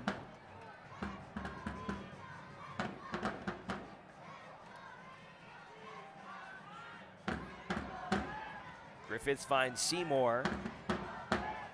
Will Seymour up to Brian Brown. Brown gets tangled up, fighting here with Jeremy Hall. That's been such a good matchup here tonight.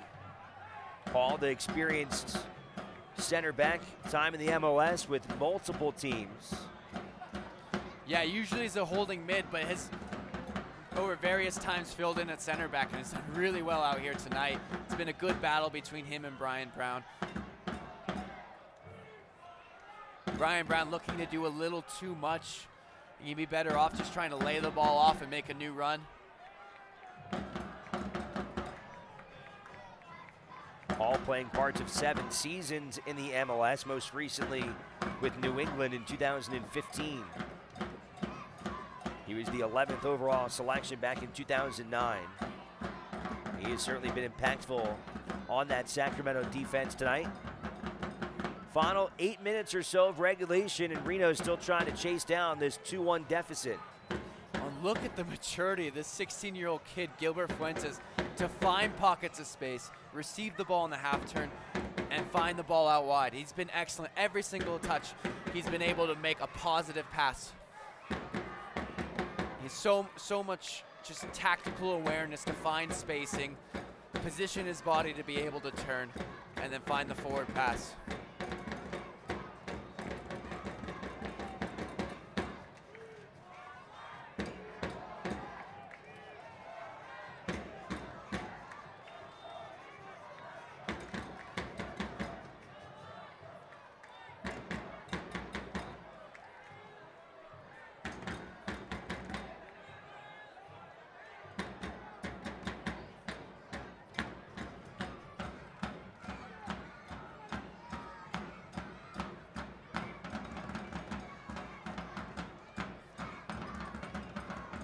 Carroll will send it back to Marcinkowski.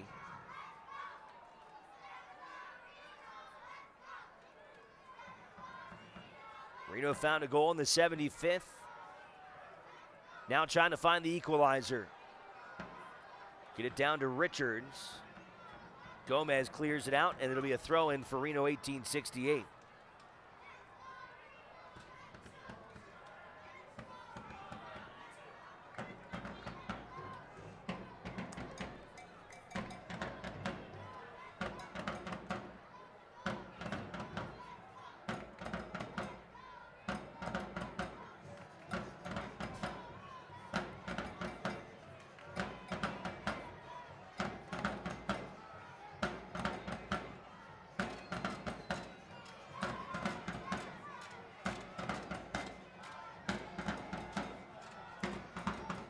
Looks like Sacramento will make another substitution. Moffitt will come off, and Kevin Aleman, who has had professional time in Costa Rica, he's going to come on here for the final stretch. He had more fresh legs for that Sacramento defense as they tried to preserve this 2-1 win on the road. Yeah, and Kevin Aleman, who last time here in Open Cup scored a wonderful free kick. He'll be looking to come on these dying minutes to see these 3 points out for Sacramento.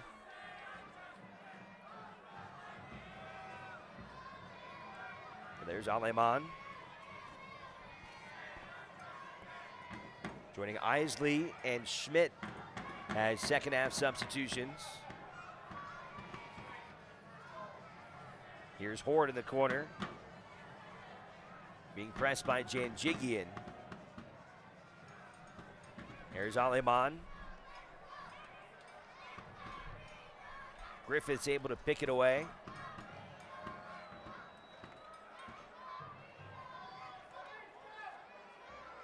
And Sacramento will send it all the way back. Oh, great pressing from Seth Kasipley, but his touch can't find Brian Brown.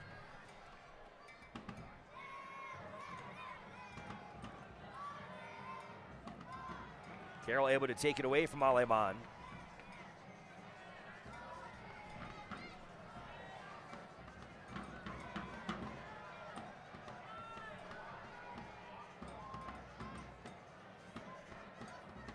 Duke Lacroix being pressured, able to find Seymour, but it's Bijev with the interception. Final 4 minutes here in regulation.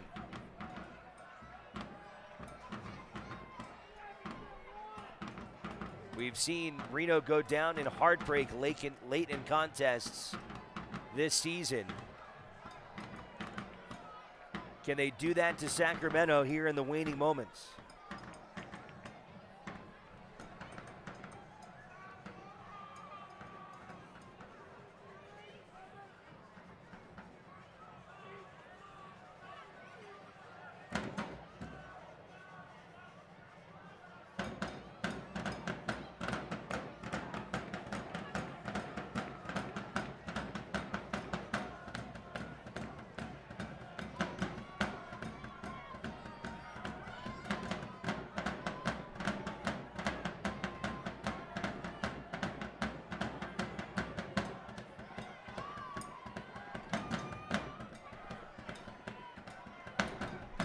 Antoine Opino with a big win there. Opino just wide of the nets. Oh man, that was close. And Opino from left to right draws in so many defenders, and then across his body takes a shot that goes just wide, and Josh Cohen would be relieved to watch that go just past his far post there. But brilliant from Opino.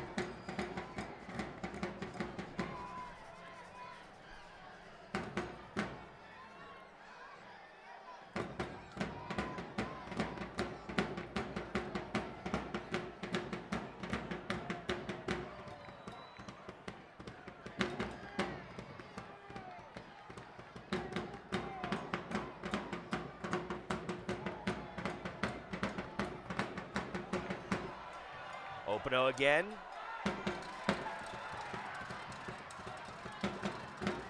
Just simply cleared by Sacramento's Jeremy Hall.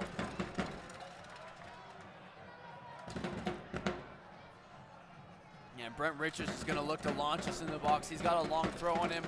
They're going to look for that near post flick on. See Brenton Griffiths pushing up. They're going to try to find Brenton Griffiths' head for a flick on here. Richard hurls it in. Seymour goes and collects it.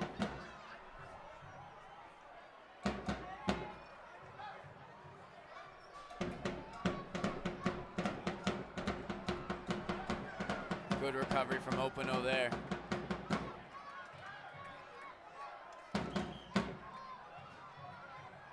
Bijev with the takeaway. Oh, and a big tackle by Seth Kasipli, recovering when Duke Lacroix was 2v1. Here comes Fuentes. Over to Richards. A little too much that time. Yeah, and Richards, this has been a second half to forget for him. Giving away possession a few times in the attacking half. Crosses over hit. He was so excellent in the first half, creating all the chances for Reno. We'll see how much stoppage time is added as we tick down the final seconds here in regulation.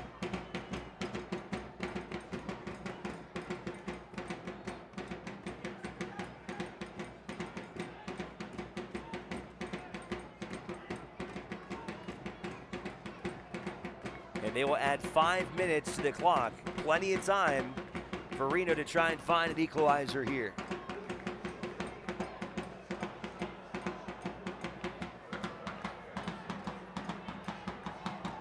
Yeah, and Brenton Griffiths in these last 5 minutes, every chance he gets, he's going to push and be a target man. Try to knock balls down for the likes of Opino and Brown.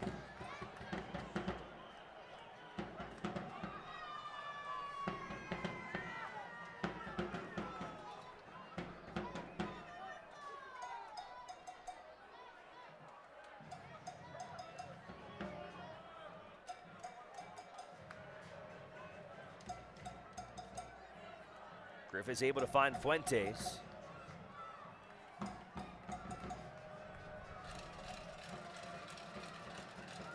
I think Fuentes has been so good since coming on. I know I keep saying it, but every time he receives on the half turn and invites pressure and then finds a quick 1-2. I've been, you know, it's so impressive as a 16-year-old. And I think he's been what Reno's been missing in this game. Just someone to play between the lines, give Sacramento defense something else to worry about. Because until then, Reno was just trying to get him behind over and over again. It was easy for Sacramento to deal with. They would just have to retreat, watch the runs, and there was nothing in front of them to deal with. It'll be a throw in here for the Republic.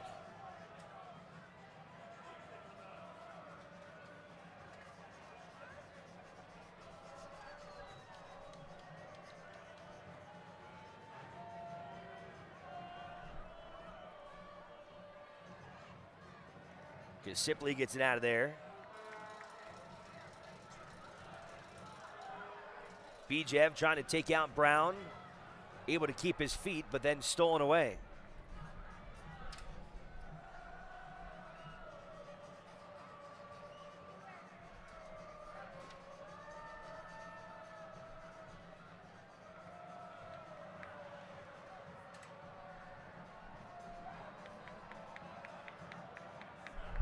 Janjigian comes forward.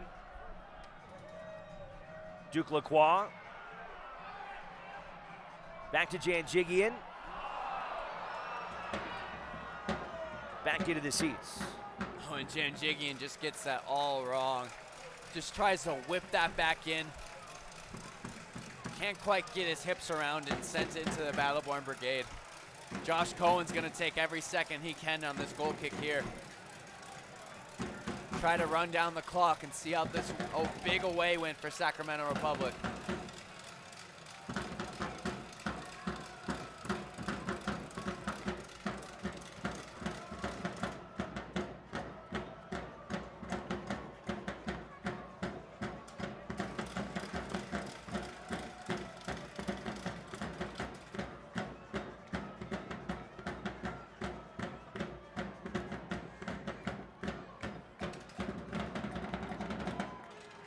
What can Reno do here in about 90 seconds?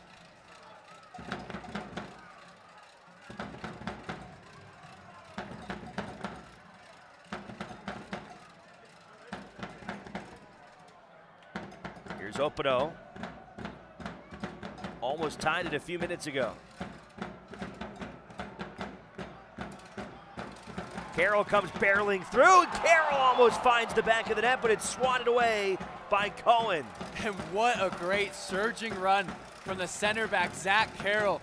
Decides to take matters into his own hands, and his deflected strike almost dips under that crossbar, but Cohen makes a fabulous save. Reno's got some big bodies here. Well, it looks like Marcinkowski will come up for this one as well. Sipley.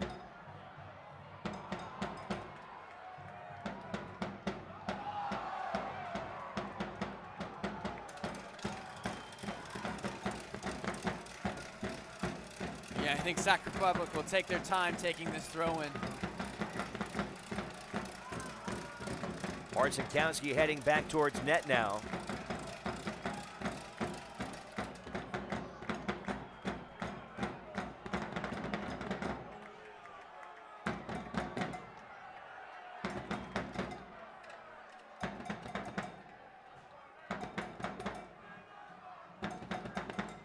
See if Reno can put together one final possession here. Brown, and Brown blasted away, and that may just be it.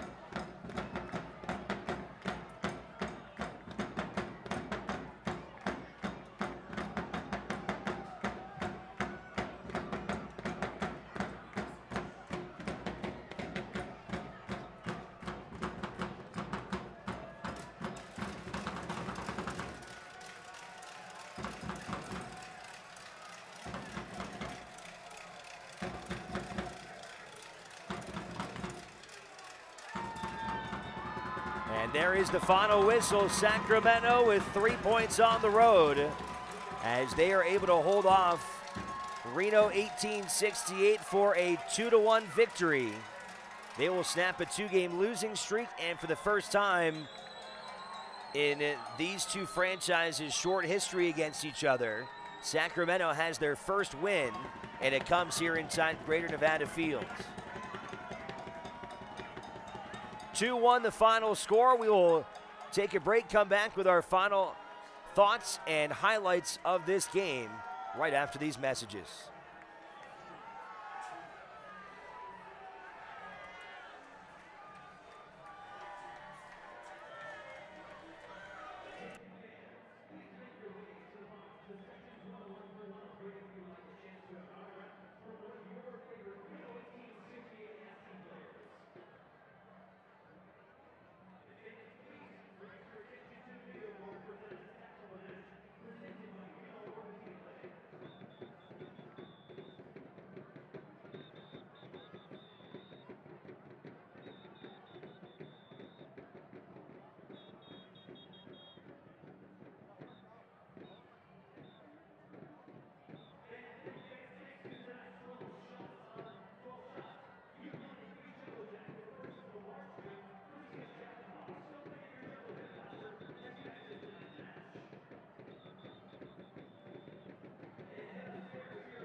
Back inside Greater Nevada Field, where Sacramento has taken a 2-1 victory on top of Reno, 1868, as they take home 3 points and now equalize this year's Donner Pass Derby.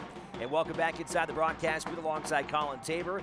I'm Alex Margulies. Well, you certainly have to tip your cap to Sacramento. They played an incredible start to the second half, a pair of goals, and they do just enough defensively to come away with a victory. Yeah, Sacramento Republic, who were so strong in the end of the first half, came out the same way at the beginning of the second, got 2 quick goals, and Reno rallied a late comeback, but it wasn't enough, and Sacramento Republic can drive over the hill now with 3 points. You know, if you're Reno 1868, you have to feel good about the way that the game finished. I think offensively they really started to get some second half momentum, but there was a period from about the middle of the first half until the middle of the second half where they really just couldn't find it.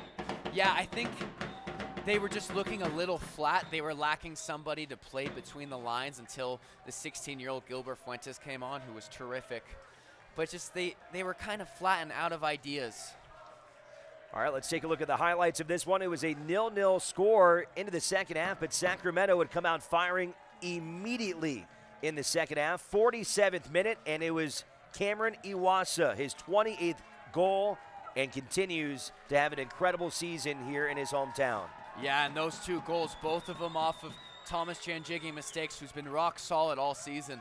The goals by Iwasa and then Nishaw. Finally then, Reno 1868 gets on the board. Brian Brown drew the penalty. Seth Kisipli was able to bury.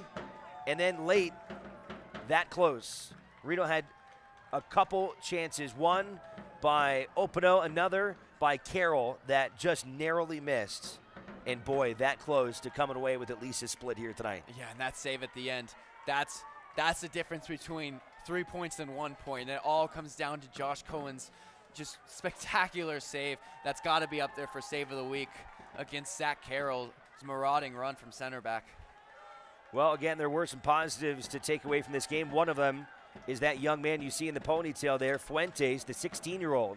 His first ever action in USL play, and you talked about it a lot during that second half. And again, he just did not seem out of place at all, even at 16 years old. No, not at all. And if he wasn't 16 years old, if he was in his 20s, maybe I wouldn't have been gushing with so much praise over him. But he was so positive coming on, just finding the right passes, finding the right spaces to be able to turn and go at people. I really did think he was excellent. And San Jose Earthquakes will have to be excited about this kid. Oh, you see a lot of the smiles down there on the field, players getting out the autographs. A lot of fun had by all. 7,103 fans, a new record here inside Greater Nevada Field for the game of soccer, and that in its own is something very special for this city as Reno and Northern Nevada continue to embrace this great game in the USL, with Reno 1868 continues to put their footprint here in the area. Yeah, it was a great atmosphere, great play from both sides. I think Reno's really starting to embrace this club, see what they're all about, and I think going into postseason, that's huge, especially if Reno are able to get a rally, to get a top 4 place, and just see that home playoff game. Unfortunately for Reno, they will drop their 3rd out of their last 4. They are now 10 wins, 6 losses, and 8 draws on the season. They will stay at 38 points. And outside of that top 4 that they're trying to get to, Sacramento, a big victory for them. They snapped a 2-game losing streak in the Republic. They improved to 13 wins, 7 losses, and 7 draws. Now at 46 points in the Western Conference. Quick turnaround for Reno 1868. They will be right back here on Tuesday night as they will continue with another rival, the Las Vegas Lights, the second all-time meeting between these two clubs. The first came down in Southern Nevada. That was all the way back on March 24th, a game that ended in a 1-1 draw. We'll see how it goes at Greater Nevada Fields. Pre-game festivities at 7:15. Our broadcasts will start right here on My 21, starting at 7:30. Want to thank our entire broadcast crew for all their hard work here tonight. For Kylie Diesner down on the field and my partner Colin Tabor, I'm Alex Margulies saying so long from downtown Reno. Sacramento takes the points here tonight, 2-1 the final. Thanks so much for watching USL Soccer on My 21 TV. Good night from Greater Nevada Fields. This copyrighted telecast of the United Soccer League may not be retransmitted, rebroadcast, or reproduced without the express written consent of the United Soccer League.